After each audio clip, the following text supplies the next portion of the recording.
আমার সামনে বাংলাদেশের ভবিষ্যৎ বসে আছে। আমরা অতীত হয়ে যাচ্ছি।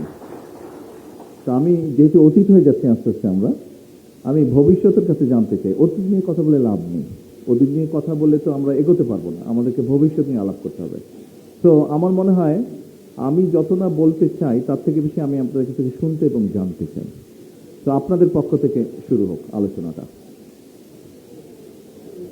মাইকে নিয়ন্ত্রণ করবে আমি জানি। মাইক রয়েছে আমাদের নির্দিষ্ট স্থানে। শিপন কোথায়? শিপন ঢুকেছে? শিপন এদিকে আসো, তুমি মাইকটা দিবা। কে দাঁড়ালো? সাহস কোথায়?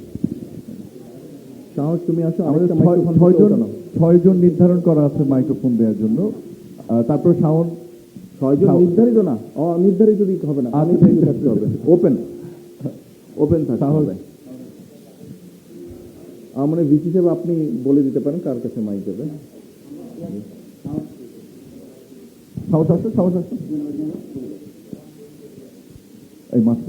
আসসালামু আলাইকুম মাননীয় প্রধানমন্ত্রী। আসসালামু আলাইকুম। আমি মুবাশশিরুজ্জামান হাসান, ইসলামী ইতিহাস ও সংস্কৃতি বিভাগে স্নাতকোত্তর অধ্যয়ন করছি।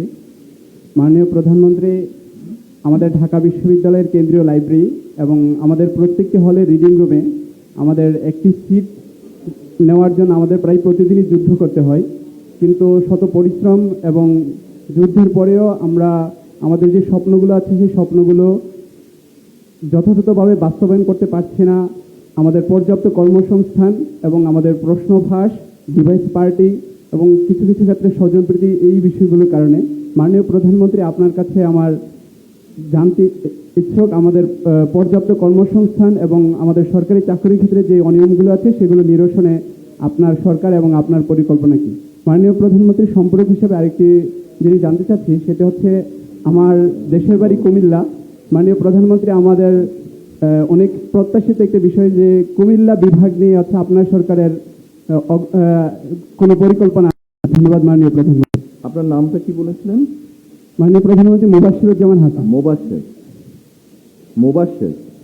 জি মাননীয় প্রধানমন্ত্রী। Thank you. পরবর্তী যারা বলবেন দয়া করে মাননীয় বলার দরকার নেই, শুধু প্রাইম মিনিস্টার বললেই হবে। ইট সাউন্ডস মোর স্মার্ট, তাই না? আচ্ছা মুবাশশির, আপনি বেশ অনেকগুলো প্রশ্ন করেছেন। প্রথমত বোধহয় আপনার হলের থাকার সময় বিষয়টা বোধহয় বলেছেন নাকি? মাননীয় প্রধানমন্ত্রী, আমাদের যে ঢাকা বিশ্ববিদ্যালয় কেন্দ্রীয় লাইব্রেরি এবং আমাদের যে রিডিং রুমগুলো আছে হলগুলোতে, সেই হলগুলোতে মাননীয় প্রধানমন্ত্রী আমি আমাদের পর্যাপ্ত সিট পাই না। তারপরে হচ্ছে আমরা বসি, কিন্তু হচ্ছে আমরা যে পর্যাপ্ত কর্মসংস্থানের অভাবে আমরা আমাদের যে ভবিষ্যৎ পরিকল্পনা আছে সেগুলো বাস্তবায়ন করতে পারছি না মাননীয় প্রধানমন্ত্রী। Thank you Mubashshir. এইটা সমস্যাটা ঢাকা ইউনিভার্সিটির নয়, এটা কম বেশি সবগুলো ইউনিভার্সিটিই আছে এই সমস্যাগুলো। মুবাশশির, একটা জিনিস নিশ্চয়ই আপনি জানেন যে আমি গতকাল পুলিশ, গত দুদিন আগে থেকে পুলিশ সপ্তাহ ছিল এবং গতকাল বিভিন্ন এসপি ডিআইজি যারা আছেন, পুলিশের যারা ঊর্ধ্বতন আছেন, তাদের সাথে আমার একটা মত বিনিময় ছিল। সেখানে আমি একটা কথা বলেছি, আনফর্চুনেটলি আপনারা এই দেশেই ছিলেন, মানে আমি যখন বাধ্য হয়েছি বিদেশে থাকতে, আপনারা এই দেশেই তখন বড় হচ্ছিলেন এবং আপনারা তখন দেখেছেন যে দেশের মানুষের সম্পদ নিয়ে কিভাবে প্রস্তুত করা হয়। বিভিন্ন সময় আমরা জেনেছি। আমি ঘটনাগুলো বলেছি আবারও একটু আলোচনার জন্য, যেহেতু আমরা আলোচনা করছি এখানে। আমরা দেখেছি যে বাংলাদেশে কিছুদিন আগে, গত এক যুগ, মানে বিশেষ করে 2008 সালের পর থেকে অনেক বড় বড় প্রজেক্ট হয়েছে। সেটা ভালো কথা, প্রজেক্ট হতেই পারে, একটু দেশের জন্য প্রয়োজন আছে।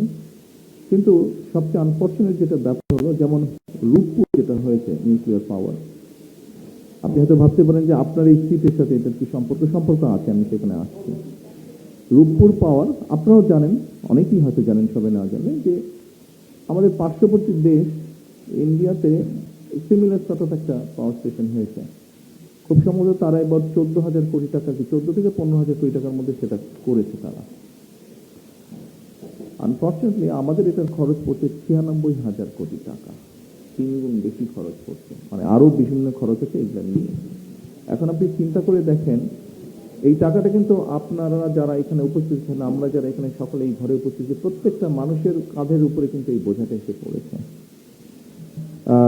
পত্রিকা আমরা বিভিন্ন নিউজ দেখেছি 5 তারিখের পরে যে এটার টাকা কোথায় গেছে, কি হয়েছে, বাড়তি টাকা। সেটার বালিশ কেনা হয়েছে, এই গল্প কয়েকদিন ধরে পত্রিকায় আসছে, দেখেছি 80,000 টাকা করে বালিশ। ওই বালিশে শুলে ঘুম হবে কিনা এটা আমার একটা চিন্তা। তো 80,000 টাকা বালিশের দাম। আমি ঢাকায় এসে বালিশ কেনা হয়নি, বিকজ আমি যে বালিশটা, আমার একটা বালিশের প্রবলেম আছে, আমার বালিশই আমার হতে হবে। আমি লন্ডনে যেটা ব্যবহার করতাম ওটার সাথে করে নিয়ে এসেছি, তো বালিশ আমি কিনিনি ঢাকায়। তবে 1,500-2,000 টাকার বেশি নিশ্চয়ই হবে না। শিমুল তুলা হোক বা যেরকম 1,500, 2,000, 3,000 টাকা ম্যাক্সিমাম হতে পারে, একটু সুন্দর সুন্দর করে বানালে। 1200-1300 টাকা, ওকে ফাইন, 1200, তাহলে তো আরো কম। সেখানে 80,000 টাকা দিয়ে বালিশ, এই 80,000 টাকা কিন্তু আমাদেরকে বইতে হচ্ছে। আমরা দেখেছি ইন্টারিম গভর্নমেন্টের সময় তারা একটা হোয়াইট পেপার তৈরি করেছিল। এই হোয়াইট পেপারে বলেছিল বছরে $16 বিলিয়ন এই দেশ থেকে পাচার হয়ে গেছে। Just think about it, $16 billion. এই $16 বিলিয়ন যদি দেশে থাকতো প্রতি বছর, আমরা কিন্তু আপনার এই সিটের সমস্যার সমাধান করতে পারতাম। সেটা লাইব্রেরিতে হোক, সেটা আপনাদের আবাসনের সমস্যাই হোক, সেটা আপনাদের হলে যারা থাকেন তাদের খাবার সমস্যা, অনেকাংশেই আমরা করতে পারতাম। তো প্রতি বছর যদি আপনি 10 বছর ধরেও $16 বিলিয়ন পাচার ধরেন, তাহলে 10 বছরে কত বিলিয়ন ডলার পাচার হয়ে গিয়েছে। অনেকে একটা কথা বলে, আল বি ভেরি ফ্র্যাঙ্ক কিছু ব্যাপারে আপনাদের সাথে, অনেকে একটা কথা বলে যে হ্যাঁ আমরা একদম জিরো টলারেন্স দুর্নীতিতে। আমার কাছে কথাটা অবান্তর মনে হয়। বাংলাদেশের প্রেক্ষাপট, আপনারা এই দেশে বড় হয়েছেন, আপনারা জানেন, আমরা যতই বলি জিরো টলারেন্স, একটা অবাস্তব ব্যাপার। Do you believe this? আপনারা কেউ বিশ্বাস করেন যে জিরো টলারেন্স? আপনারা বিশ্বাস, তো আপনারা যদি বিশ্বাস না করেন আমি কেন বিশ্বাস করবো এটা? বাট আমরা যেটা চেষ্টা করছি এই বিষয়টাকে যতটুকু লাগাম টেনে ধরা যায়। এত বছরের বিষয়টা আমরা 2 মাস, 6 মাস, 1 বছর, 2 বছরে পাবো না। এটা একটা হ্যাবিটের ব্যাপার। আজকে সকালবেলায় আসার সময় আমি ওই যে মহাখালী দিয়ে এসে লেফটে একটা ফ্লাইওভারে উঠতে হয়, কি জানি নাম ছিল ফ্লাইওভারটা? না, ওইটা মহাখালী এক্সপ্রেসওয়ে। আমি যখন টোল দিয়ে সামনে বাড়ছি, তখন হাতের বাম পাশে যে অ্যাপার্টমেন্টগুলো আছে, দেখলাম একটা অ্যাপার্টমেন্টের ট্যাঙ্কি থেকে পানি পড়ছে, মানে মেশিনটা বন্ধ করেনি, পানিটা পড়ছে, কারো খেয়ালও নেই। 4তলা না 5তলা বিল্ডিং থেকে পানিটা পড়ছে। অ্যাকচুয়ালি আমার দৃষ্টিতে আমি যেটা মনে করি, এটাও এক ধরনের ইগনোরেন্স বলেন, এক ধরনের দুর্নীতি বলেন। দেখুন, গত কয়েকদিন ধরে সোশ্যাল মিডিয়াতে আমরা দেখছি যে ট্রাফিক আইনের যে বিষয়টি এখন যেটা এআই দিয়ে করছে, মানে ওইটা বর্ডার ক্রস করলে অটোমেটিক চলে যাচ্ছে। এটাতে অনেক মানুষ কিন্তু রিয়াক্ট করছে, হ্যাঁ আমি মাত্র একটু করলাম এরকম, তাতেই ফাইন চলে আসলো। তো বিষয়টা হচ্ছে, আপনি যেরকম যদি কক্সবাজারে যান, কক্সবাজারে গেলে আমাদের কক্সবাজার যেতে যে বিরাট বনাঞ্চল আছে, পাহাড়ে যে বনাঞ্চল আছে, এখানে গাছ কাটা নিষেধ। কিন্তু আপনারা ওখানকার যারা আদিবাসী যারা, তাদের সাথে যদি কথা বলেন, টেকনাফে যদি যান, তারা খুব রিয়াক্ট করবে। কারণ সে তার বাবাকে দেখে এসছে গাছ কেটে বিক্রি করতে, তার দাদাকে দেখেছে। মানে এটা যে একটা অনৈতিক কাজ, এটা তার মাথার মধ্যেই নেই। এই জন্যই আমি কথাগুলো আপনাদের সামনে তুলে ধরলাম। আপনারা পারবেন, আমরা হয়তো শুরু করতে পারবো, আমাদের চেষ্টা দিয়ে শুরু করতে পারবো, কিন্তু টেনে নিয়ে যেতে হবে আপনাদেরকে সাকসেসফুল হতে হবে। অর্থাৎ মানুষের এই পারসেপশন, এই বিষয়গুলো কিন্তু বদলাতে হবে আমাদেরকে। তো আপনার যেটা আজকে সমস্যা, আপনার সিটের যেটা সমস্যা, বিভিন্ন যেটা সমস্যা, আমরা একটা ছোট দেশ, গরিব দেশ, আমাদের রিসোর্স যে খুব আনলিমিটেড বা অনেক রিসোর্স তা না। এই রিসোর্সটাকে আমাদের প্রপারলি ইউটিলাইজ করতে হবে। আমরা যদি আমাদের ওয়েট কমাতে পারি, আমরা যদি আমাদের অ্যাটিটিউড বা হ্যাবিটগুলো চেঞ্জ করতে পারি, আমরা ইনশাল্লাহ, আমি মনে করি অনেক কিছু ইনশাল্লাহ আমরা করতে পারবো। আপনারা কি মনে করেন সেটা? কিন্তু আপনাদের হেল্প করতে হবে আমাকে, আদারওয়াইজ আমরা পারবো। আপনাদেরকে হেল্প করতে হবে, আপনাদেরকে স্ট্যান্ড নিতে হবে, only then we can do it. Otherwise শুধু আইন কারণ সংসদে পাশ করলাম, সংবিধানে তো লেখা ছিল যে বাংলাদেশের সংসদ প্রতিনিধি তারাই হবে যারা জনগণ দ্বারা প্রত্যক্ষভাবে নির্বাচিত হবে।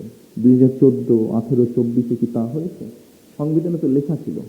তো লেখা দিয়ে সব কিছু হয় না, it's about here and here, তাই না? এই দুটো জায়গা থেকে হতে হবে। আমি জানি সরাসরি হয়তো আমি উত্তর দেইনি মোবাশ্বের, বাট আমি পুরো জিনিসটা বোঝানোর চেষ্টা করেছি যে আমাদের লিমিটেশনটা কোথায় এবং আমরা কিভাবে জিনিসটা ট্যাকেল করার চেষ্টা করছি। একটু সময় লাগবে, ধৈর্য ধরতে হবে একটু। হয়তোবা এমনও হতে পারে আপনি যতদিন আছেন এই লাইফ টাইমে, মানে ইউনিভার্সিটি লাইফ টাইমে হয়তোবা নাও হতে পারে, পরবর্তী যারা আসবে তারা সুযোগ পাবে। হয়ে গেছে তো একটা প্রশ্ন। নেক্সট।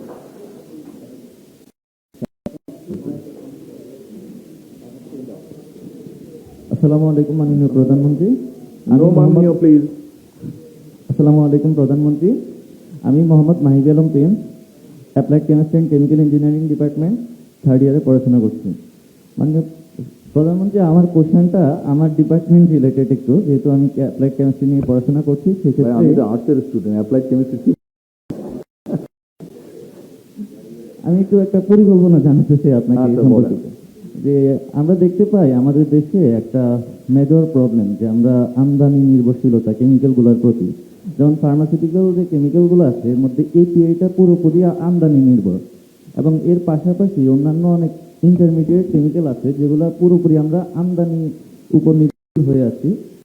জরিপে দেখা গেছে প্রতি বছর প্রায় $6.7 বিলিয়ন এই আমদানির পিছনে আমাদের লাগছে। এর পাশাপাশি আমরা যদিও সরকারিভাবে এগুলোর দিক নির্দেশনা দেওয়া হয় ওয়েস্ট ম্যানেজমেন্টের, তবুও দেখা যায় ঠিকমতো ওয়েস্ট ম্যানেজমেন্ট হচ্ছে না, কোথাও যার হচ্ছে ফলে নদী, মাটি, পানি সমস্ত কিছু দূষিত হয়ে যাচ্ছে। একই সাথে আমাদের খাবারের মান, স্বাস্থ্যের মান সবকিছুই ক্ষতি হচ্ছে। তো আমার কথা হলো এই ব্যাপারগুলো আমরা কিভাবে সলভ করতে পারি। একই সাথে অনেক উন্নত বিশ্বে দেখা যায় যে আমাদের যে ইন্ডাস্ট্রিগুলো সেগুলোর সাথে আমাদের যে বিশ্ববিদ্যালয়, এটা একটা কোলাবোরেশন হয় একটা পাইলট প্ল্যান্টের মাধ্যমে। এই আমরা কোলাবোরেশনটা আমরা আনতে পারি কিনা? apprenticeship যেটা, জি জি তাই তো? এটা আজকে আমি বলেছিলাম আপনার ইয়ের অনুষ্ঠানে, আপনার গ্র্যান্ড কমিশনের অনুষ্ঠানে আমরা এই জিনিসটা বলেছি। এটা আমরা ইন্ট্রোডিউস করতে চাচ্ছি ইউনিভার্সিটিগুলো, কোম্পানিগুলোর সাথে, বিভিন্ন প্রতিষ্ঠানগুলোর সাথে, আপনাদের মতন যারা স্টুডেন্ট আছে তাদের সাথে আমরা এটা জয়েন করতে চাই, সো দ্যাট এই উদ্যোগটা আমরা নিচ্ছি, সো দ্যাট আপনি স্টুডেন্ট থাকা অবস্থায় আপনি একটা জব পেয়ে যাচ্ছেন, বা আপনার শুধু তো বই পড়লে হবে না, আপনার প্র্যাকটিক্যাল নলেজটা দরকার। তো আপনি যদি তখন ওখানে কাজ করতে থাকেন, ওই কোম্পানিতে কাজ করতে থাকেন, ওই ইন্ডাস্ট্রিতে কাজ করতে থাকেন, তখন আপনার ওই প্র্যাকটিক্যাল নলেজটা হচ্ছে, আর আপনার তো একাডেমিক যেটা নলেজ আছে সেটা তো আপনি পাচ্ছেন। এটা আমরা উদ্যোগটা নিয়েছি। আমি এটা কতদিন মোটামুটি সময় লাগতে পারে? বেস্ট লোক হচ্ছে ও, এটা দায়িত্ব হচ্ছে ওর। শিক্ষামন্ত্রী আছেন, বলবেন পুরো উত্তরটা দিবেন, বা আমিনকে বলবেন। আমিন বলো, আমিন বলো এটা পুরো জিনিসটা, আসসালামু আলাইকুম। উত্তরটা বলো। আসসালামু আলাইকুম। প্রাইম মিনিস্টার স্যারের নির্দেশনায় আমরা ইতিমধ্যে বেশ কিছু ইন্ডাস্ট্রি অ্যাসোসিয়েশনের সাথে কাজ করা শুরু করেছি, যে এফবিসিসিআই, বিসিসিআই, বিজিএমএ, বিকেএমএ, অন্যান্য যত ট্রেড বডি আছে ওনাদের সাথে আমরা কথা বলছি। আমাদের মূল উদ্দেশ্য কারিকুলামটাকে ডেভেলপ করা, সেখানে যেন প্র্যাকটিক্যাল এলিমেন্ট আছে, তার পাশাপাশি ইন্ডাস্ট্রি একাডেমিক কোলাবোরেশন গড়ে তোলা। ইন্ডাস্ট্রি একাডেমিক কোলাবোরেশনের দুটো ধাপ আছে, একটা সরাসরি এমপ্লয়মেন্ট বা এন্টারপ্রেনিয়রশিপের ক্ষেত্রে, সেই ক্ষেত্রে লেটস সে একজন অনার্স করছেন 4 বছরের প্রোগ্রাম, ফোর্থ ইয়ারে এসে অন্ততপক্ষে একটা সেমিস্টার ইকুইভ্যালেন্ট যে টাইম সেটা সে ইন্ডাস্ট্রিতে স্পেন্ড করবে, সেটা অ্যাপ্রেন্টিসশিপের ফর্মে হতে পারে, ইন্টার্নশিপের ফর্মে হতে পারে। থিওরিটিক্যালি আছে, অনেক জায়গায় ইন্টার্নশিপ আছে, কিন্তু সবাই যার যার পরিচিত বাবা চাচার একটা জায়গা থেকে গিয়ে একটা সার্টিফিকেট দেখে কাজটা হয়ে যাচ্ছে, অ্যাকচুয়াল ইন্টার্নশিপ হচ্ছে না। আমরা ইন্ডাস্ট্রি অ্যাসোসিয়েশনের সাথে কথা বলছি যেন এই ইন্টার্নশিপটা এনফোর্স করা হয়, এবং এর পাশাপাশি অ্যাপ্রেন্টিসশিপ যেসব ফ্যাক্টরি দিবে, যেসব কোম্পানি দিবে, ওনাদেরকে আমরা কিছু ইনসেন্টিভ দিব, সুযোগ সুবিধা দিব, ট্যাক্সের ক্ষেত্রে কিছু বেনিফিট দিলে স্বাভাবিকভাবেই এই যারা এমপ্লয়ি আছে। পলিসি লেভেলে আছে, জি পলিসি লেভেলে জি স্যার। ট্যাক্স কমানো খুব মুশকিলের ব্যাপার। তো ওখানে স্যার অলরেডি স্যার কথা হয়েছে স্যার, এবার অন্যান্য ফর্মে তো ওভাবে ওনারা জানিয়েছেন যে মোটামুটিভাবে নেশন ওয়াইড, কারণ সংখ্যাটা তো অনেক বড়, অ্যাপ্রেন্টিসশিপ এবং ইন্টার্নশিপ যদি আমরা সবাইকে দিই, সেভাবে ইন্ডাস্ট্রির সাথে কাজ হচ্ছে, যারা রিসার্চের কাজ করছেন সেখানে ইন্ডাস্ট্রি একাডেমিক কোলাবোরেশন নিয়ে কথা হচ্ছে, কিভাবে আমরা একটা ইকোসিস্টেম তৈরি করতে পারি, যেখানে লোকাল যে ইন্ডাস্ট্রি বা কোম্পানি আছে তার সাথে পাবলিক রিসার্চ ইনস্টিটিউট এবং ইউনিভার্সিটিগুলো সবাই একযোগে যে কোনো একটা বাস্তবভিত্তিক সমস্যাকে সমাধান করতে পারে। আমাদের প্রাইম মিনিস্টার স্যারের ইনস্ট্রাকশন অনুযায়ী এগুলো নিয়ে আমরা বেশ কিছু ইন্ডাস্ট্রি এঙ্গেজমেন্ট তৈরি করছি। তো একটা কারিকুলাম ডেভেলপমেন্টের ক্ষেত্রে, একটা ইন্টার্নশিপ এবং অ্যাপ্রেন্টিসশিপের ক্ষেত্রে, আর একটা রিসার্চের ক্ষেত্রে, এই তিনটা বিষয় নিয়ে আমরা প্যারালালি কাজ করছি। Thank you. ধন্যবাদ। তুমি আরেকটা প্রশ্ন বোধহয় তুমি করেছো মেডিকেল ওয়েস্টের ব্যাপারে। জি, আমাদের হচ্ছে আমদানি নির্ভরশীলতা কেমিক্যালগুলোর উপর, এটা কেমিক্যাল খুব সম্ভবত কিছু তো আমরা করতে পারবো, সব বোধহয় আমরা করতে পারবো না, 100% এখানে করতে পারবো না, বিকজ অফ ভেরিয়াস রিজন আমরা এটা করতে পারবো না। এটা নিয়ে ফার্মাসিউটিক্যাল কোম্পানি যারা আছে তাদের সাথে আমাদের আলাপ হয়েছে। আমরা যতটুকু এখানে করতে পারবো সেগুলোর ব্যাপারে আমরা চেষ্টা করছি পলিসি তৈরি করতে, সো দ্যাট তারা ওই প্রোটেকশনটা পায়। ওই প্রোটেকশনটা যদি আমরা তাদেরকে দিতে পারি, ন্যাচারালি তখন ফার্মাসিউটিক্যাল ইন্ডাস্ট্রিটা শক্তভাবে গড়ে উঠতে পারবে। আর এটা তো আমাদেরকে এমনিও করতে হবে কতগুলো কারণে, কারণ কয়েকদিন পর থেকে তো বিভিন্ন জায়গায় আমাদের এক্সপোর্ট, ফার্মাসিউটিক্যাল প্রোডাক্ট এক্সপোর্ট করা ডিফিকাল্ট হয়ে যাবে যদি আমরা এগুলো না করি এখন, তাই না? Thank you. ধন্যবাদ। আসসালামু আলাইকুম। আমার মনে হয় ওয়ানসলাম, বাট আমার মনে হয় আমরা একজন আমাদের ফিমেল অ্যাটেন্ডেন্ট, হ্যাঁ রাইট, স্টুডেন্ট থেকে আমরা নেই পিছনে। আসসালামু আলাইকুম স্যার, ওয়ালাইকুম। আমি Elma Nurain Momo, 19 station, department of management.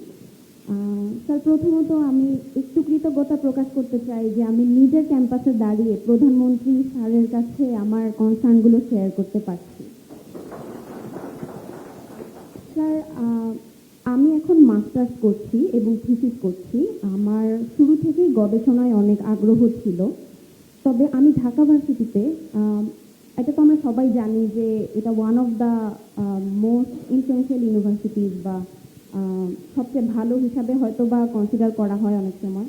তবে আমি শুরু থেকে একটা প্রবলেম বা চ্যালেঞ্জ এটা ফেস করেছি যে আমাদের রিসার্চের ব্যাপারে বা গবেষণার ব্যাপারে আগ্রহ থাকলেও আমাদের এটার জন্য যে আনুষঙ্গিক বিষয় আশয় আমাদের দরকার, বা আমাদের যে মানসম্মত যে ডাটাবেসগুলো যেমন স্কোপাস বা ওয়েব অফ সায়েন্স, যেগুলো থেকে হয়তো বা আমরা ইনফরমেশন অ্যানালাইসিস করতে পারি বা রিসার্চ গ্যাপটা আইডেন্টিফাই করতে পারি, সেগুলোতে আমাদের অ্যাক্সেস নেই। এছাড়া আমাদের অ্যানালাইসিস টুলগুলো সম্পর্কেও সেভাবে ট্রেনিং বা অ্যাক্সেসের সুযোগ নেই। এটা ছিল আমাদের প্রথম চ্যালেঞ্জ। এবং দ্বিতীয়ত যেটা, যে আমাদের ইন্ডাস্ট্রি ডাটা কালেকশনের জন্য ইন্ডাস্ট্রি স্পেসিফিক যে ডেটা আমাদের দরকার, যেগুলো থেকে হয়তো বা আমরা আমাদের ফাইন্ডিংসগুলো বের করতে পারতাম, সেখানে আমাদের অ্যাক্সেস নেই। মোস্টলি আমাদের ডিপার্টমেন্টে থিওরিটিক্যাল বা ম্যাথোলজিক্যাল বিভিন্ন নলেজ আমাদের সাথে দেওয়া হয়, কিন্তু প্র্যাকটিক্যালি যে ইনসাইটগুলো আমাদের দরকার, যেগুলোর উপর আমরা অ্যানালাইসিস করতে পারি, সেই ব্যাপারে আমাদের তেমন কোনো সহায়তা নেই। তবে ব্যক্তিগত পর্যায়ে আমার ডিপার্টমেন্টে আমাদের টিচাররা কিছুটা সহায়তা করেন, তবে লার্জ স্কেলে সকল স্টুডেন্টকে হয়তো বা এই ব্যাপারে ইনক্লুসিভ ফিল করানো যায় না বা ইনক্লুড করা যায় না। আমি 31 দফায় দেখেছি বিএনপি যে 24 নম্বর পয়েন্টে গবেষণা ক্ষেত্রে আরও উন্নত কীভাবে করা যায়, সবাইকে ইনক্লুড করা যায়, এই ব্যাপারে একটি পয়েন্ট আছে, এবং জিডিপির 5% শিক্ষাক্ষেত্রে ইনভেস্ট করা হবে, এই ব্যাপারটি আছে। তবে আমার অনুরোধ থাকবে যে গবেষণায় কীভাবে আমাদেরকে আরেকটু সুযোগ সুবিধা বা আমাদেরকে আরেকটু কীভাবে ফ্যাসিলিটেট করা যায়, এই ব্যাপারে যদি একটু উদ্যোগ নেওয়া যায়। ধন্যবাদ স্যার। ধন্যবাদ। কি নাম বললেন? এলমা নুরাইন মোমো। মোমো, প্রশ্নটার একটা পার্ট খুব সম্ভব ভিজি সাহেব ভালো দিতে পারবেন। আচ্ছা, তবে আমি যতটুকু পারছি আমি সেটা বলছি। যেমন আজকে সকালে কিন্তু আমি বলেছিলাম আমার বক্তব্যে, যেখানে যেটা আমি উপস্থাপন করেছি, আমি এইভাবে বলেছি যে আনফর্চুনেটলি হলেও, ব্যাপারটা আনফর্চুনেট, বাট ঢাকা ইউনিভার্সিটির বলতে আমরা যা বুঝি, স্বাভাবিকভাবে ইউনিভার্সিটির আনফর্চুনেটলি ইন্টারন্যাশনালি র্যাঙ্কিংয়ের মধ্যে পড়ছে না। র্যাঙ্কিংয়ের মধ্যে না পড়ার বোধহয় অন্য একটা মূল কারণ হচ্ছে যে আমরা এখানে যেভাবে আসলে টিচার নিয়োগ হওয়া উচিত ছিল, খুব সম্ভবত অতীতে সেভাবে হয়নি টিচার নিয়োগ। যেটা আমরা শুনেছি, দূর থেকে আমি যেটা শুনেছি বা যতটুকু দেখছি, কতটুকু পড়েছি, এখানে পলিটিক্যাল বায়াসনেসটাকে বোধহয় বেশি প্রায়োরিটি দেওয়া হয়েছে, অনেক বেশি বায়াসনেস এটা প্রায়োরিটি পেয়েছে। আমরা যদি যে আওয়াজ হচ্ছে, আমরা যদি টিচার অ্যাপয়েন্টমেন্টের ক্ষেত্রে রেজাল্ট দেখে, মানুষের মেরিট দেখে টিচার দেয়, আমি মনে করি এই অবস্থাটার পরিবর্তন করা সম্ভব। এর বাইরেও টিচারদের বেলায় বা ইউনিভার্সিটির বেলায় আমরা দেখেছি যে পাবলিকেশন দরকার হয়। ডিন বা বিভিন্ন পদে যারা যান, বিভিন্ন রকম পাবলিকেশন, সাইটেশন, এই বিষয়গুলো বোধহয় থাকে, কিন্তু সেগুলোরও আমরা অ্যাবসেন্স দেখেছি। তো আমরা যদি এই প্র্যাকটিসগুলো শুরু করি অন্য বিশ্বের ভালো ভালো ইউনিভার্সিটিগুলোতে, যেভাবে সাধারণত হয়, টিচার রিক্রুটমেন্ট, টিচারদের যে একজন টিচার হলে উনি একসময় ডিন হবেন, একসময় বিভিন্ন ডিপার্টমেন্টের চার্জে উনি যাবেন, এগুলো ওনার একাডেমিক পারফরমেন্স থেকেই হয়ে থাকে। এই বিষয়টা আমি ভিসি স্যারকে অনুরোধ করব যে এই বিষয়গুলোকে যাতে আমরা সামনে গুরুত্ব আরোপ করি। Thank you. ধন্যবাদ। ধন্যবাদ। স্যার, আরেকটা ব্যাপার কি একটু বলতে পারি যে মানে আমাদের স্টুডেন্টদের জন্য কি কোনো রিসার্চ সেন্টার বা কিছু এরকম করা যেতে পারে? অবশ্যই করা যেতে পারে, কেন করা যেতে না, অবশ্যই করা যেতে পারে, আছে, সব জায়গায় আছে। কম, ওটাই গবেষণার পরিমাণটা কম, বাট ডেফিনেটলি এটাকে এনকারেজ করা যেতে পারে। এরপরে কি বিষয়টা ফান্ডিং এর একটা বিরাট অভাব আছে। হ্যাঁ, তবে আমার বক্তব্যে আমি আরেকটা বলেছিলাম, সাধারণত ইউনিভার্সিটি এইসবের জন্য ফান্ড দিয়ে থাকে, তবে এইসবের জন্য, এই যে রিসার্চ বা বিভিন্ন জন্য, এখানে এইগুলোর জন্য কিন্তু সাধারণত অ্যালুমনাই যারা থাকে ইউনিভার্সিটি, বিভিন্ন ইউনিভার্সিটি যারা থাকে, যারা মোটামুটি প্রতিষ্ঠিত হয়, তারা কিন্তু এইসব ব্যাপারে সহযোগিতা করে। তো আমাদেরকে মনে হয় এই উদ্যোগটাও নিতে হবে, শুধু যে এই উদ্যোগটা আমাদের নিতে হবে। যারা আমাদের ইউনিভার্সিটি, ঢাকা ইউনিভার্সিটি কিন্তু অনেক অ্যালুমনাই আছে যারা দেশে বিদেশে সামাজিকভাবে অর্থনৈতিকভাবে প্রতিষ্ঠিত, ওনারা যদি এগিয়ে আসে তখন এই জিনিসটা আমাদের জন্য অনেক ইজি হয়। আসসালামু আলাইকুম। কেমন? আসসালামু আলাইকুম, আমি মোহাম্মদ আলামিন, বাংলা বিভাগের মাস্টার্সের শিক্ষার্থী। আমার প্রশ্নটা প্রধানমন্ত্রীর প্রতি এবং আমাদের শিক্ষামন্ত্রীর প্রতিও। আমি বাংলা বিভাগের শিক্ষার্থী হিসেবে, এবং আমি মনে করি অন্যান্যদের এই অভিজ্ঞতা আছে যে ইংলিশ মিডিয়ামের স্কুলের যে স্টুডেন্টগুলো আছে তাদেরকে পড়াতে গেলে দেখা যায় তারা ঠিকমতো বাংলা বলতে পারে না।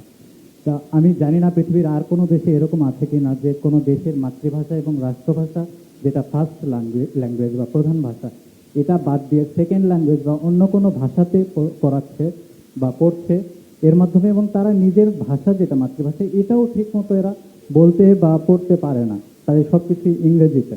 তো এক্ষেত্রে তারা হচ্ছে কি একটা প্রজন্ম বেড়ে উঠছে যে নিজের ভাষার প্রতি তার কোনো আকৃষ্ট নাই, তার কোনো আকর্ষণ নাই, নিজের দেশের সংস্কৃতি ইতিহাস এগুলো তার মধ্যে ঠিকভাবে গড়ে উঠছে না। তো এক্ষেত্রে শিক্ষামন্ত্রী স্যারের কাছে আমার প্রশ্ন যে ইংলিশ মিডিয়ামের যে কারিকুলাম, এখানে বাংলা আরেকটু কার্যকরী বা বাধ্যতামূলক করা আপনার নামটা যায়। কি বলেছেন? আমার নাম আলামিন, বাংলা আলামিন। বিভাগের শিক্ষার্থী। আমি আলামিন মানে জানেন? জি, বিশ্বাসী। কি বলেন তো? বিশ্বাসী। বিশ্বাসী। আচ্ছা, মিস্টার বিশ্বাসী, ওই প্রশ্নের উত্তরটা আমি দিচ্ছি। হ্যাঁ, আমি দিচ্ছি, এই জন্য আমি দিচ্ছি প্রশ্নের উত্তর, বিকজ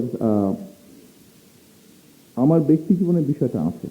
সেটা কি, আমি আমার পরিবার যখন এই দেশ ছেড়ে যেতে বাধ্য হই, একটা সিচুয়েশনের কারণে চলে যেতে বাধ্য হই, তখন আমার সন্তানের বয়স ছিল 12 বছর। তার মানে এমন একটা সময় ওকে চলে যেতে হচ্ছে যখন কিন্তু মানুষ বেড়ে ওঠে। আচ্ছা, স্বাভাবিকভাবে ওর পড়ালেখা, মন মানসিকতা স্বাভাবিকভাবে ওই সময় কিন্তু মানুষের চেঞ্জ হয়, গড়ে ওঠে। সেই সময় আমরা ইংল্যান্ডে ছিলাম যখন আমার সন্তানের বয়স 12 বছর ছিল। আপনি যদি ওকে আজকে জিজ্ঞেস করেন বাংলাদেশের 64টা জেলার নাম সহ অধিকাংশ থানার নাম বা উপজেলার নাম, আমার মেয়ে বলে দিতে পারবে। আপনি আমার মেয়ের সাথে যদি কথা বলেন, আপনার কখনোই মনে হবে না যে ও 17 বছর ও ইংল্যান্ডে ছিল। আমার মেয়ের সাথে আপনি কথা বললে কখনোই আপনার মনে হবে না যে ওর পড়ালেখা, বন্ধু বান্ধব সবকিছু বিদেশি, মনে হবে না। কেন জানেন? এটা হচ্ছে মানসিকতার ব্যাপার, এটা হচ্ছে পরিবারের বিষয়, এটা হচ্ছে মানসিকতার ব্যাপার। আমি কাউকে উদ্দেশ্য করে বলতে চাই না, তবে আমাদের দেশে একটা মানসিকতা আছে, যেই বাচ্চারা ইংলিশ মিডিয়ামে পড়ে তাদের পরিবার বা সবাই আশেপাশে তার সাথে ইংরেজিতে কথা বলতে চায় সারাক্ষণ। একদিক দিয়ে ভালো এটা, যে ঠিক আছে প্র্যাকটিসটা বেটার হবে, কিন্তু করতে গিয়ে যেটা হচ্ছে, যেই সমস্যাটা আপনি বলছেন সেই সমস্যাটা হচ্ছে। তো এটা হচ্ছে মানসিকতার ব্যাপার। এখানে আইন কারণ জোর জবরদস্তি কিছু হবে না, এটা নিজের মন থেকে পরিবর্তিত হতে হবে। Thank you. আপনার উত্তর পেয়েছেন আলামিন? Thank you. বিশ্বাসীকে এই বিষয়টা বিশ্বাস করতে হবে। আমরা আবার একটু ফিমেল একজন জি, নিশ্চয়ই একজন ফিমেল, এই সামনে এখানে হাত দেখতে পাচ্ছি, এখানে সাহস তোমার বামে, তোমার পেছনে, তোমার এখানে ও এখানে দেবে। ও আচ্ছা, হ্যালো, আমি অনিন্দিতা পাল, ঢাকা ইউনিভার্সিটির মার্কেটিং ডিপার্টমেন্টের অনিন্দা? অনিন্দিতা পাল।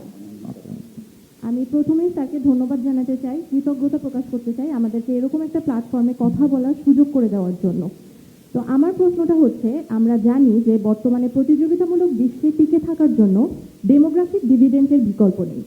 এক্ষেত্রে আমরা জানি যে ডেমোগ্রাফিক ডিভিডেন্ডের মাধ্যমে 50%-এরও বেশি মানুষ কর্মশক্তিতে রূপান্তরিত হতে পারে। আমি জানতে চাচ্ছি যে এক্ষেত্রে বর্তমান সরকারের ডেমোগ্রাফিক ডিভিডেন্ড অর্জনে বর্তমান সরকারের কর্মপরিকল্পনা বা পরবর্তী পদক্ষেপ কি হতে পারে এবং উচ্চশিক্ষার ক্ষেত্রে এভাবে মানে কিভাবে বিষয়টাকে সম্পৃক্ত করা যেতে পারে? Thank you sir. Thank you Anindita, very intelligent and very important question. সুবিধাটা আমরা কতদিন পর্যন্ত পেতে পারি আপনার কোনো ধারণা আছে? স্যার 2040 হতে পারে। রাইট, শিওর 2040, মোটামুটিভাবে 40 পর্যন্ত আমরা এটা পেতে পারি। সেই জন্যই 40-এর পরে এখানে আপনারা যারা আছেন সবাই কিন্তু এটার ভেতরে আছেন। 40-এর পরে আপনাদের পক্ষে সেটা আর ডেলিভারি করা সম্ভব হবে না। সেই জন্যই আমরা কয়েকটি পদক্ষেপ নিতে চাইছি। এক, যেমন আমরা ইউনিভার্সিটিগুলোতে যেমন প্রিন্স যেমন একটা কথা বলেছে যে অ্যাপ্রেন্টিসশিপ আমরা না, প্রিন্স না, এটা মোবাশ্বের বলেছে, হ্যাঁ মোবাশ্বের বলেছে অ্যাপ্রেন্টিসশিপ, এই বিষয়টাকে আমরা ইন্ট্রোডিউস করতে চাচ্ছি। এটা গেল 1 নম্বর। 2 নম্বর, এখন এআই বা টেকনোলজি বেসড যেই এডুকেশনগুলো আছে বা বিষয়গুলো আছে